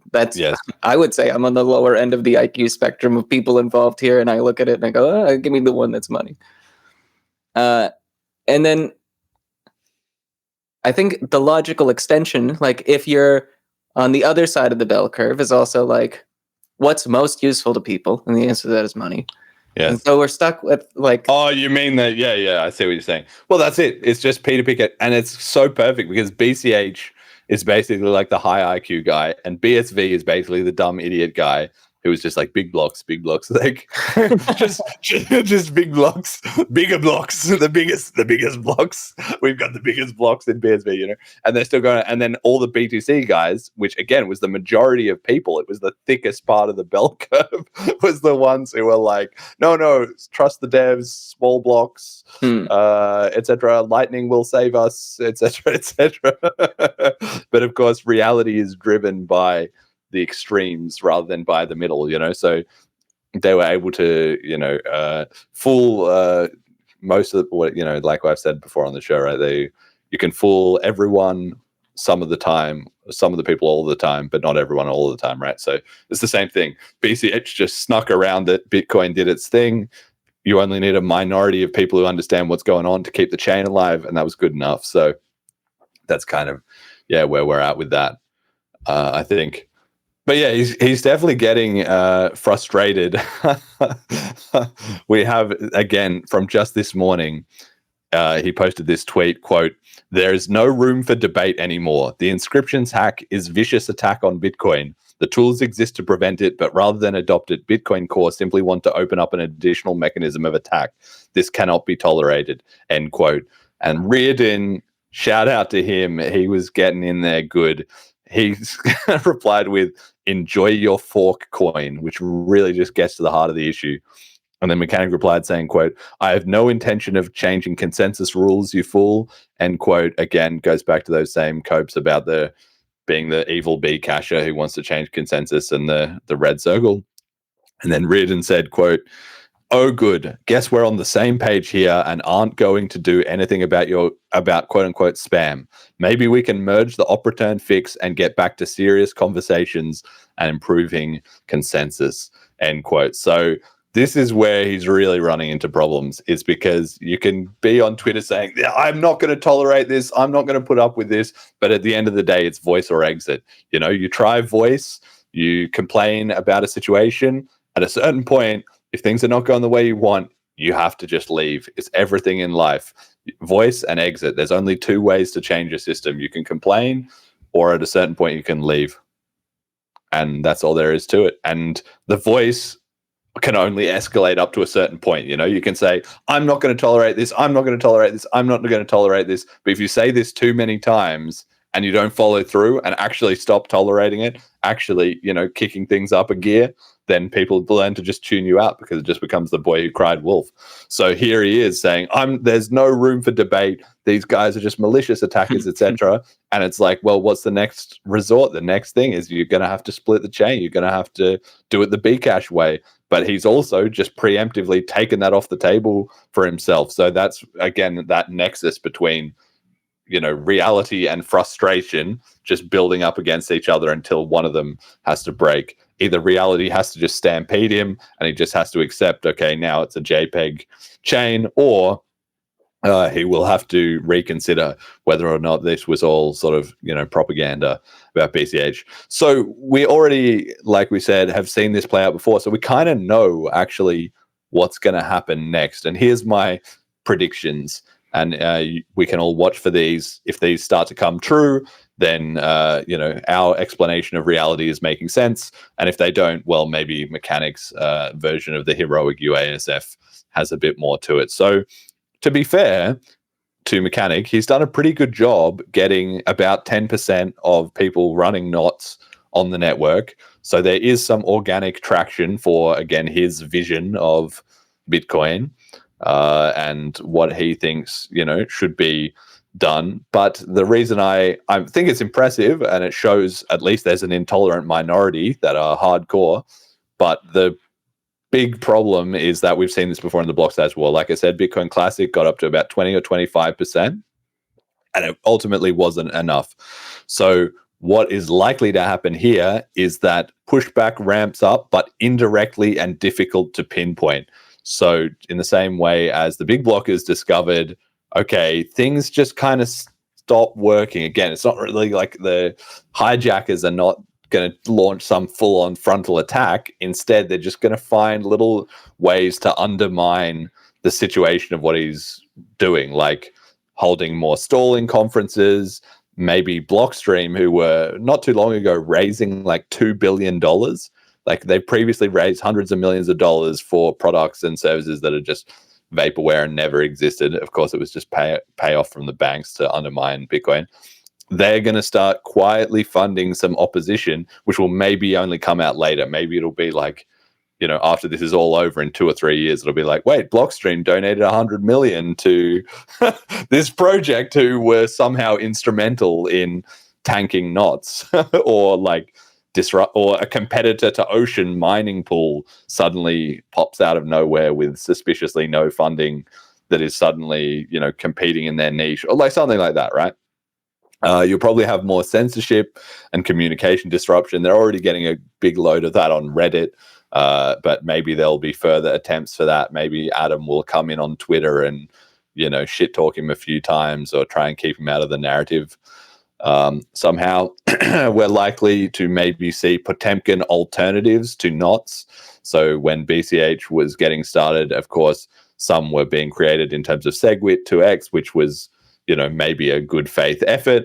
And then there was also all those other ones like Bitcoin Diamond and Bitcoin Triple Plus, or they made like 50 Bitcoin Gold. They made like 50 different ones, which were all just completely fake scams to basically, you know, distract from BCH as being the actual competitor. So we might see some Potemkin alternatives to knots being created. We might see some more pressure on miners. So again, that was a lot of what happened in the block size war was, okay, we're going to, you know, undermine things with these secret meetings with the miners, or trying to talk about things behind the scenes, this, that, and the other. We might see some of that. Of course, they already have Ocean, so maybe Mechanic will see that coming. Maybe he'll hear, you know, word on the grapevine among the miners, or maybe he won't. Maybe they'll, you know, smartly target the ones that are already more opposed to him, and, you know, make sure they have plenty of miners on the side of keeping the JPEG train rolling to disrupt him. perhaps Michael Saylor gets more involved, or other big figures. We've already seen Greg Maxwell appear back from the dead in order to disrupt the narrative. Maybe they, put the word out to other quote unquote influencers who, again, their main job will just be to muddy the waters. Get another video from BlackRock. Yeah, and maybe something like that. The ETF suddenly have a big announcement. Oh, we've put another 100 million into this or that. Hooray! Like something more to ossify things a little further. And of course, finally, people will correctly keep telling him, just fork off then. If you're not happy with the way things are going, fork off. And that is ultimately the answer. If he isn't happy, that's what he has to do. If he can't get anywhere with his nodes, and even though the nodes has been growing, his frustration is growing. So he clearly feels the pressure because, again, the longer time goes on, like they didn't just jam a fork in it when the inscriptions bug was first found.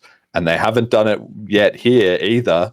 And time is always ticking. So it's going to get harder and harder to, have up, like people eventually get bored and moved on. So he's going to have a harder and harder time of getting momentum on an alternative. So how does this end? I've got 5 listed end games. We're going to see one of these 5 things, or maybe in different, combinations, basically. So the first option is that Mechanic can save BTC with the nodes. He can get things back on track to layer 1 scaling. I think that's without splitting it, getting control of the ticker, etc. I think that's basically impossible. That's just nonsense. That's not going to happen. But if he does do it, then I'll admit, oh, well, he must have known something I didn't, and he was right to persist despite my doubts. And we'll all have learned quite a lot about BTC, and that will be quite an interesting thing if it does happen, because then maybe they have some kind of a workable project if they have, something like that. But yeah, I'm not expecting that. Okay, number 2. What are the odds? Yeah. 0.5%. Okay. Maybe. And that's just on my self-doubt that all the hijacking and everything we've seen in Bitcoin was wrong and the UASF node was the right story the whole time. Like, the reason I can't give that any higher is because our ability on this show to consistently predict what's going to happen next in Bitcoin has been like spectacular.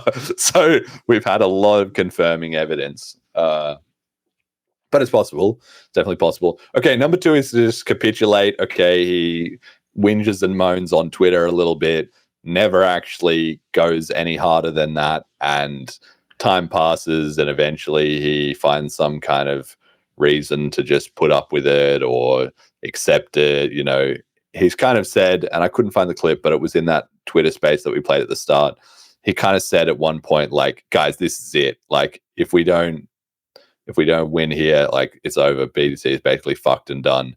So he's kind of clearly aware that the stakes are that high, at least from his point of view. I mean, the irony is the stakes are not actually high at all, because that's not even the real Bitcoin. So it doesn't matter whether they save it or not. It's already dead. But anyway, in his mind, this is their one chance.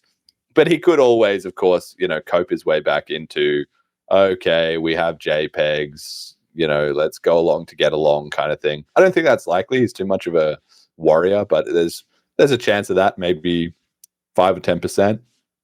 Okay, number 3 is that he just rage quits. Like, this is the Mike Hearn outcome from the block size war. Like, he gets involved in all this, is trying to make changes, etc. And like you said, guys, this is it. It's not working. We lost. I'm out. Fuck you all. Like, that could be one way that it goes. This one's got, well, now I'm trying to think, between these 5, I've got to add these up to 100%. Holy cow. No. I think, like, you don't need to. There's always the people are completely irrational. Like, God knows he could do something that we can't even imagine. I don't know. Maybe he's all of a sudden an Ethereum guy, right? Like, oh, true. Yeah. Well, true. Yeah, I guess. Yeah, true. Oh, that's another option, I guess. But I don't see that happening. I think he would rage quit before he switched to Ethereum. Anyway, so yeah, he can just rage quit and be like, okay, this is not happening, and just quit crypto or quit Bitcoin, at least publicly, not be as involved, kind of write up some manifesto, the resolution of the digital gold experiment, something like that, and kind of, throw in the towel at some point. I think this one is like fairly likely, because if he doesn't win, then he's lost. And I don't see him capitulating and just accepting it. He's put too much force into it emotionally and Bitcoin over the years that this is a very high likelihood that he would just blow up and be out of there.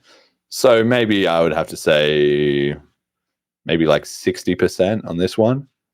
So let's say virtually nothing on option 1, maybe a 10% chance of capitulating. I'm upping the odds there. 60% chance of a rage quit. Then you have number 4 is a minority split. So this is the path BCH went down. So that's a hard road, though. That's a hard road. Then he has to admit, I was the Bcash shitcoiner. He has to get together with Luke. They have to make knots or something else, but probably knots into some kind of... They would probably even do it with a soft fork, technically, to try and, cope. But at the end of the day, if you're splitting the chain into, who cares if it's a hard or a soft fork? At the end of the day, you don't have the ticker. You don't have the liquidity. Nobody gives a shit about your shitcoin project. You're going to get dumped on by everyone else. The price is going to go to nothing. You get ignored and thankless. And if he wants to go down that route, well, it's him in 10 years, because just like BCH has persisted through 10 years, we're still here. We've done a ton of upgrades, and that's how long it takes for everyone to get, some good momentum going again. So maybe, 2035, I'll have him on the show to talk about holy Bitcoin, but they don't have that kind of time because BCH is already rolling anyway. But they could do a minority split. It's not going to happen. That's like a less than a 5% chance. As I look at this, I want to put rage quit and capitulate are the two most likely. So it's got to be like 70% rage quit, 20% capitulate, 5% minority split, 5% defect to BCH, or 4.5% and 0.5% the node save BTC. So that's the last option, is he can defect to BCH. He can listen to the show, think about it, go through an insane amount of reworking his worldview and emotional investment in BTC over the last decade and a half, and realize, shit, this has all happened before and it's all going to happen again. The universe is cyclical. The Bcashers were right. I need to binge watch the BCH podcast. And actually, the only way out is to defect to BCH. That's going to be the only way to have an actual monetary global system based on Bitcoin. Like, I was lied to about small blocks and everything. I was lied to about Bitcoin Core. Luke Jr. might be pretty invested and pretty, good at writing node code or whatever, but he also doesn't really understand Bitcoin and was just a bit of a propagandized idiot in that respect, even if he was smart and passionate in others. I don't know. There's no chance. He's, clearly at least a little bit interested in my content and commentary, so his mind is not fully shut off to it. So yeah, I think that's it. What would you put these percentages at? Ooh. Okay, so like, I don't think one is gonna I would put that at like 0.0000001% or something, like just margin of error, pointless to even consider. Okay. I almost think the same with, like, I don't know. It's really hard for me to understand his perspective, but I'm not convinced that, I'm not sure what's worse between the minority split or defecting to BCH, because defecting to BCH like seems less bad because you still have the history to the Genesis block and there's still like some potential plausible, I guess, deniability. I don't think that's the right context here, but I think everyone understands what I'm trying to say. But if you're doing a minority split, like, well, you're just Bcash 2.0. Yeah, even worse, because like a lot worse, because the UTXOs has already been, it's like you're behind a decade of opportunity cost. Everyone who's bought into BTC is going to be like, this is definitely the shitcoin. At least BCH at the time, it was kind of in doubt and there was a chance for it to work out, right? And he acknowledges that, like Roger and etc. Why was he branding Bitcoin that way? Because at that time, it literally was not clear that BTC was going to be the one who became Bitcoin. BCH was number 2 in market cap at a certain point. It nearly flipped the hash rate. It almost did happen. But if you do it now, no, you're dreaming. Dreaming. Yeah. So like, I think defecting to BCH is incredibly low, but like, I don't know. I've never, I have not had conversations with him. I don't know how involved he is in the podcast. I've never really seen him poke his face up. So I would say that's like 2% or something like that. And then minority split would be like 1%, if that, which really just leaves capitulate or rage quit. Yeah. Yeah, that's right. well, that just comes down to his personality, because it's the same thing. Capitulate and rage quit are the same thing. Ultimately, it's just a difference of emotional reaction. Do you suck it up but stay involved, or do you suck it up but you're not involved? Like, you're just out of the equation, Yeah. And if you're involved for like some kind of protest, is it worth, like, what else do you have? Like, I feel like capitulation is kind of the highest. I would actually bet money on it. Like, I'd bet a coin on it. Do you want to do it? Oh, you bet a BCH on that. Yeah. Do you want to take capitulate against I get everything else? Rage quit, minority split, defect. What's their timeline? Mechanic and nodes. It's got to be like 1 year. Like, because if there's not some action by the time we've shipped the next upgrade, like, we can settle it at BLISS next year. Okay. If kind of nothing has changed and he's still just whinging on Twitter, and they haven't tried to set up a split, they haven't started talking about doing a fork, they haven't defected to some other altcoin, and they haven't kicked out Bitcoin Core convincingly or something, then it's a win for you. But if any of that other stuff happens or something we don't predict, then I win. Well, hold on, because I'm not sure I'm okay. Like, I think the conversation of a fork will come up. I just don't think it'll happen. Okay. Well, that would be a hard one to judge. We'd have to get a moderator. We'd have to get a third party person. Anyway, maybe we just don't need to put money on it. Like, we can. Again, I also think we need to get a bunch of people to put money on it. Where's the prediction? Where's BCH Guru with this? Yeah, let's get them in the mix. His Twitter feed is the Oracle. Like, and then he like games it. Like, he posts like, "Fuck Bitcoin, I'm out," and then like deletes it like 30 seconds after all the bets pay out. So I don't know.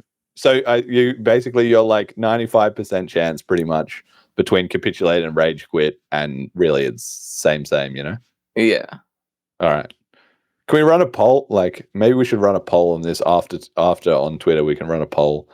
We'll put capitulate and rage quit. We'll put them in we'll do it in the comments of the episode, and we'll make capitulate and rage quit the same option. And I think minority split. I think defect to BCH also needs to be defect to altcoins. I can't see him doing that, but like maybe Monero, right? There's always that sibling ship.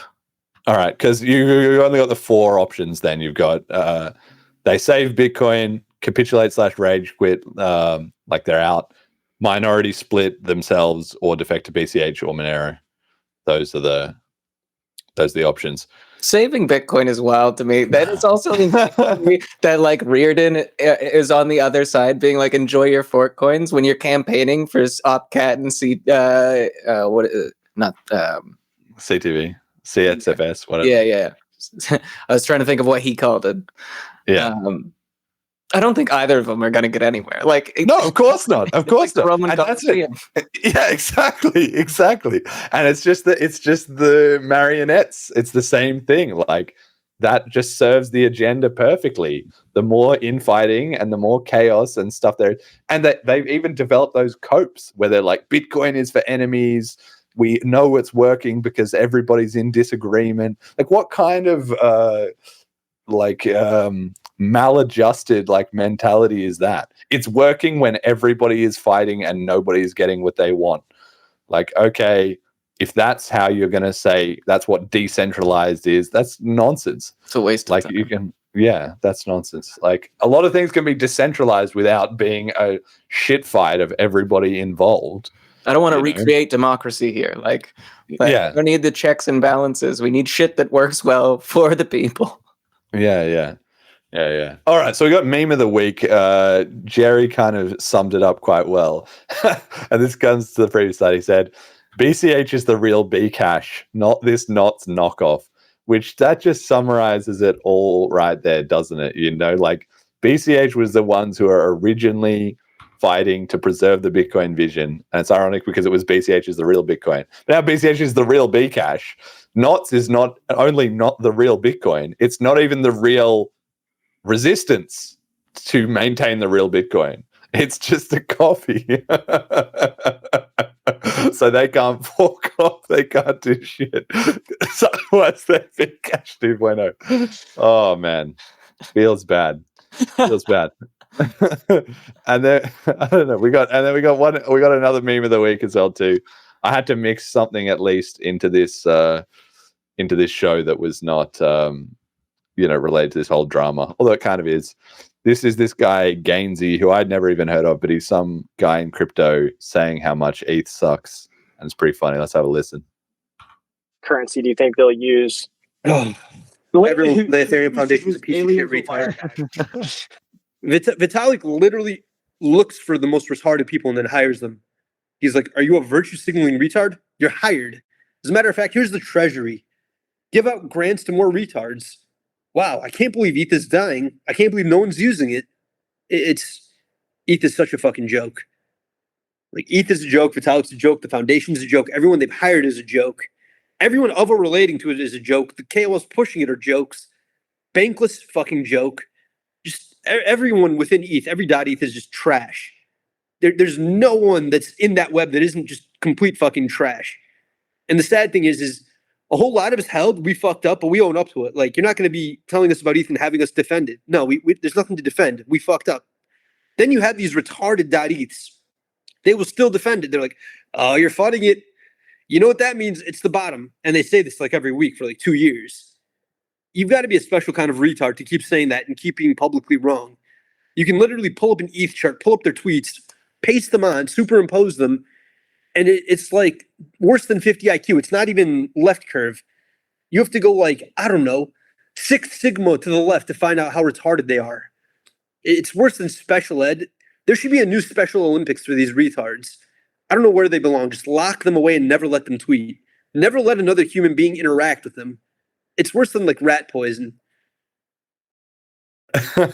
So there you go. That's just to tie things together in the sense that, we've said on this show about how ETH is kind of falling apart a little bit. Kind of the same deal. They don't really have a coherent vision. They're just changing the narratives to ultrasound money or digital oil or whatever. There's a new one every week.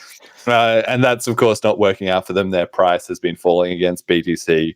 And, of course, they're starting to get the idea, okay, maybe if I wanted fiat gains all along, which is what he's talking about, then I should have just stuck with the network effect of captured BTC. And in the same way, that's kind of Mechanic's choice. Does he want to be part of the captured coin that the number goes up for at least a little while longer?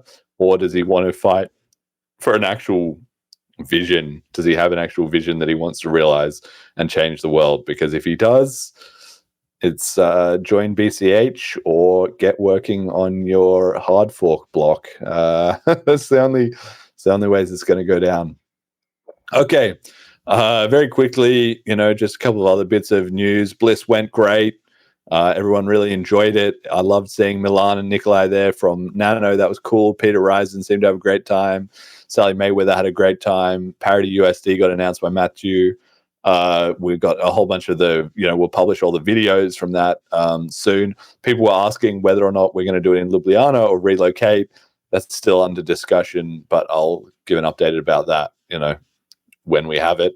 And very briefly, Coinbase recently got hacked and released tons of private user info. So again, don't use those custodial services if you can avoid it. And Paytaka has announced a $6 million quote-unquote raise, that's my wording, with their new Lyft community token. So look into that if you're interested in maybe investing in what Paytaka's got going on. Seems like very interested, and they're doing various rounds for people in the community and so forth. So if you haven't seen that cross your radar, keep an eye on it.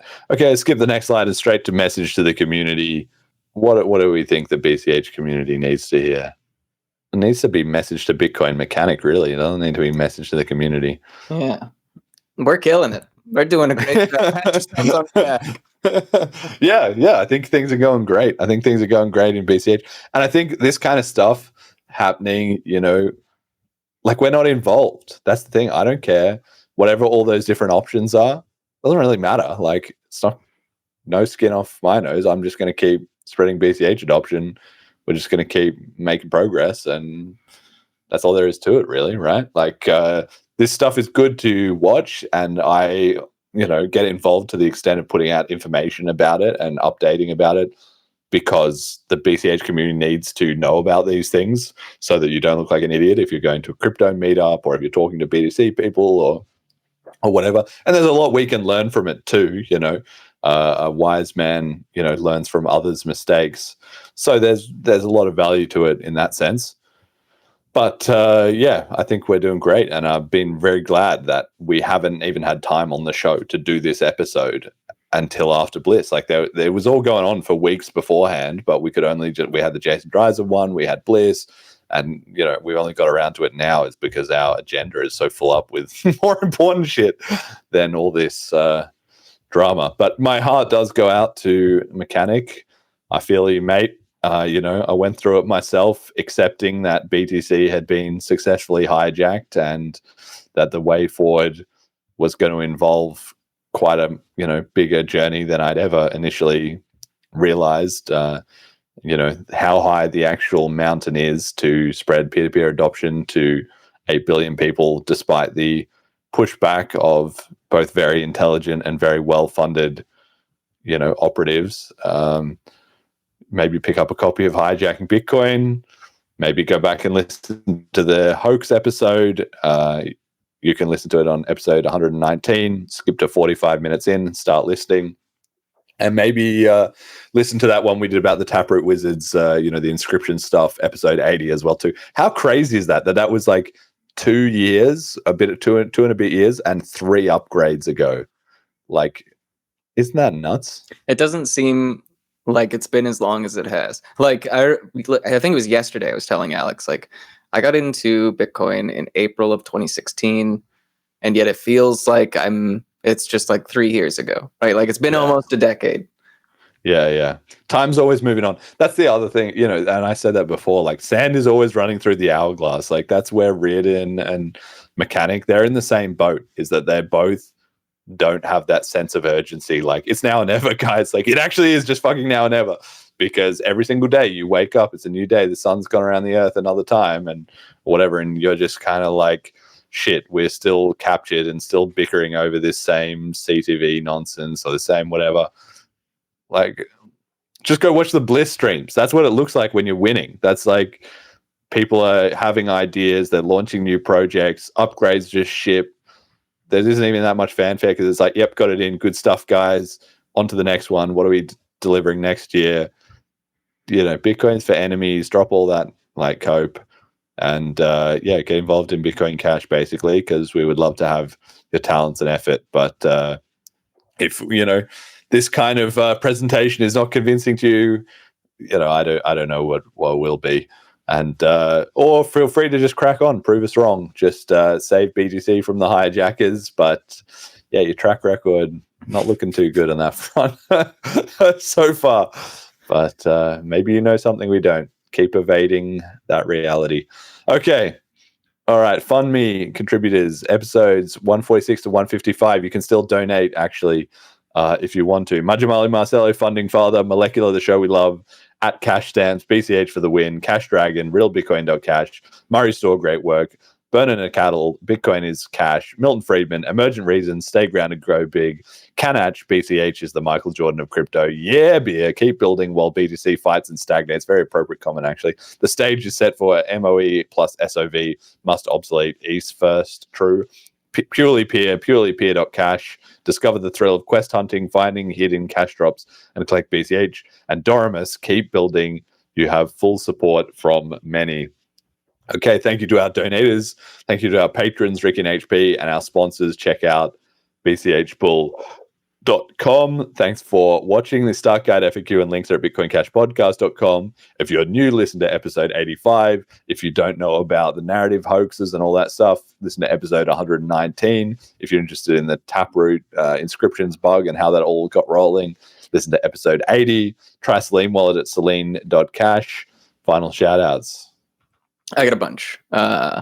So first off, not quite a shout out, but I do want to clarify something because this is the second time I've got this week. Rob, I'm not high. I'm literally getting over a flu. Shout out to you. Shout out to Bit Architect and everyone at BitGree for the work that they did on that platform. It is absolutely saving my ass right now. Shout out to everyone that I spoke to at BLISS that was like, yeah, quit your job, like do your own. That was fantastic. The Bcash GPT, the organizers of BLISS, essentially the whole community. It's been a fantastic couple weeks, and let's keep the momentum up. Yeah, my shout out goes to everyone who was at BLISS, actually, because it was amazing. I really enjoyed it. I really enjoyed meeting everyone. One of the moments that stuck with me was, I can't remember who specifically it was, but you know who you are. Somebody came up to me and they shook my hand and they said, Jeremy, I've been listening to the podcast for a little while and you are exactly like you are on the show. And I just thought that was so funny. I don't know what they were expecting, but whatever they got was clearly exactly what they expected. And I just think that's so funny because, this show, it literally is just you and me, and we just put on the cameras. There's no big, behind the scenes. There's no manipulating the narrative. There's no I fake it on camera and then when the cameras are off, suddenly I'm this introvert. Some famous people, not that I'm really that famous, but some people have those dual personalities where in public they're one way and then other times they're not or whatever. But that's not true. There's none of that. It's not fake. It's literally just straight out of my soul, straight to you. So I found that a very encouraging comment and really enjoyed that. So thank you for that. And I was glad to meet everyone as well. Okay, that'll pretty much do it. We'll see what the reaction is. If you're on Twitter, you can go. I'll put up a poll with those 4 options. We'll see what the people have to say, if they can predict. And we'll check in probably after BLISS next year, just like we had the narrative episode. Now we've had Bitcoin mechanics and the architects of spam. If BTC hasn't fully collapsed in a fiery conflagration in 12 months' time, we'll be able to check in and see how the mental gymnastics are coming along in terms of them getting to the reality that they've all been lied to and propagandized, and Bcash has told them so. So that's it. Thank you all for listening. Till next time. Shout out to Smooth Operator for our song, which is the Free Ross song, right? Yeah. Banger. All right, let's hear it. Release Roger from prison. Hurry up, bro, soon to be all season. Here cash, that was the vision. But they locked them up, cause they fear his mission. Dog Bitcoin Jesus, straight from the start. 2011, spreading the spark. Told him the bank's gon' keep y'all in chains. Now he's in a cell where McAfee's name remains. More regulators hate when the people got power. So they set traps, watch them all turn sour. Spain got them locked, extradition in sight. For what, selling freedom? Nah, that ain't right. And they hate BCH cause it moves too fast. Still middleman, fees the Wall Street tax. Now they got them shackled, trying to shut them down. But the blockchain's still running underground. To Donald, release Roger from prison. Hurry up, bro, soon to be all season. Here cash, that was the vision. But they locked them up, cause they fear his mission. The boss can't hold a decentralized mind. The state wanna break him, but they way behind. 2024, it's a brand new race. Fiat's burning, they trying to save face. Inflation robbing every man and his soul. Meanwhile, BCA still playing his role. They print trillions, stealing your wealth. While Roger, sitting in a cell by himself. The elites want control, they don't want you free. That's why they took them, same thing they did to McAfee. They silenced the ones who exposed the game. But Bitcoin Cash still carry his name. Authorities in Spain have detained Roger for U.S. officials seeking extradition for alleged tax crimes. The same facility where John McAfee was found dead in 2021. Some say this is politically motivated, but boom, beat drops again. to Donald. Release Roger from prison. Oh, hurry up, bro, soon it'll be all season. There appeared cash, that was the vision. But they locked him up, cause they fear his mission. They scared of the truth, they scared of the chain. But BCH gon' break through the pain. Freedom ain't free, the war ain't done. They took Roger down, but the people ain't won. Roger, free Roger, free Roger, free Roger. Coin, cash is freedom. Roger, free Roger, free Roger, free Roger. Coin, cash is freedom. In the tyranny. Big Don already.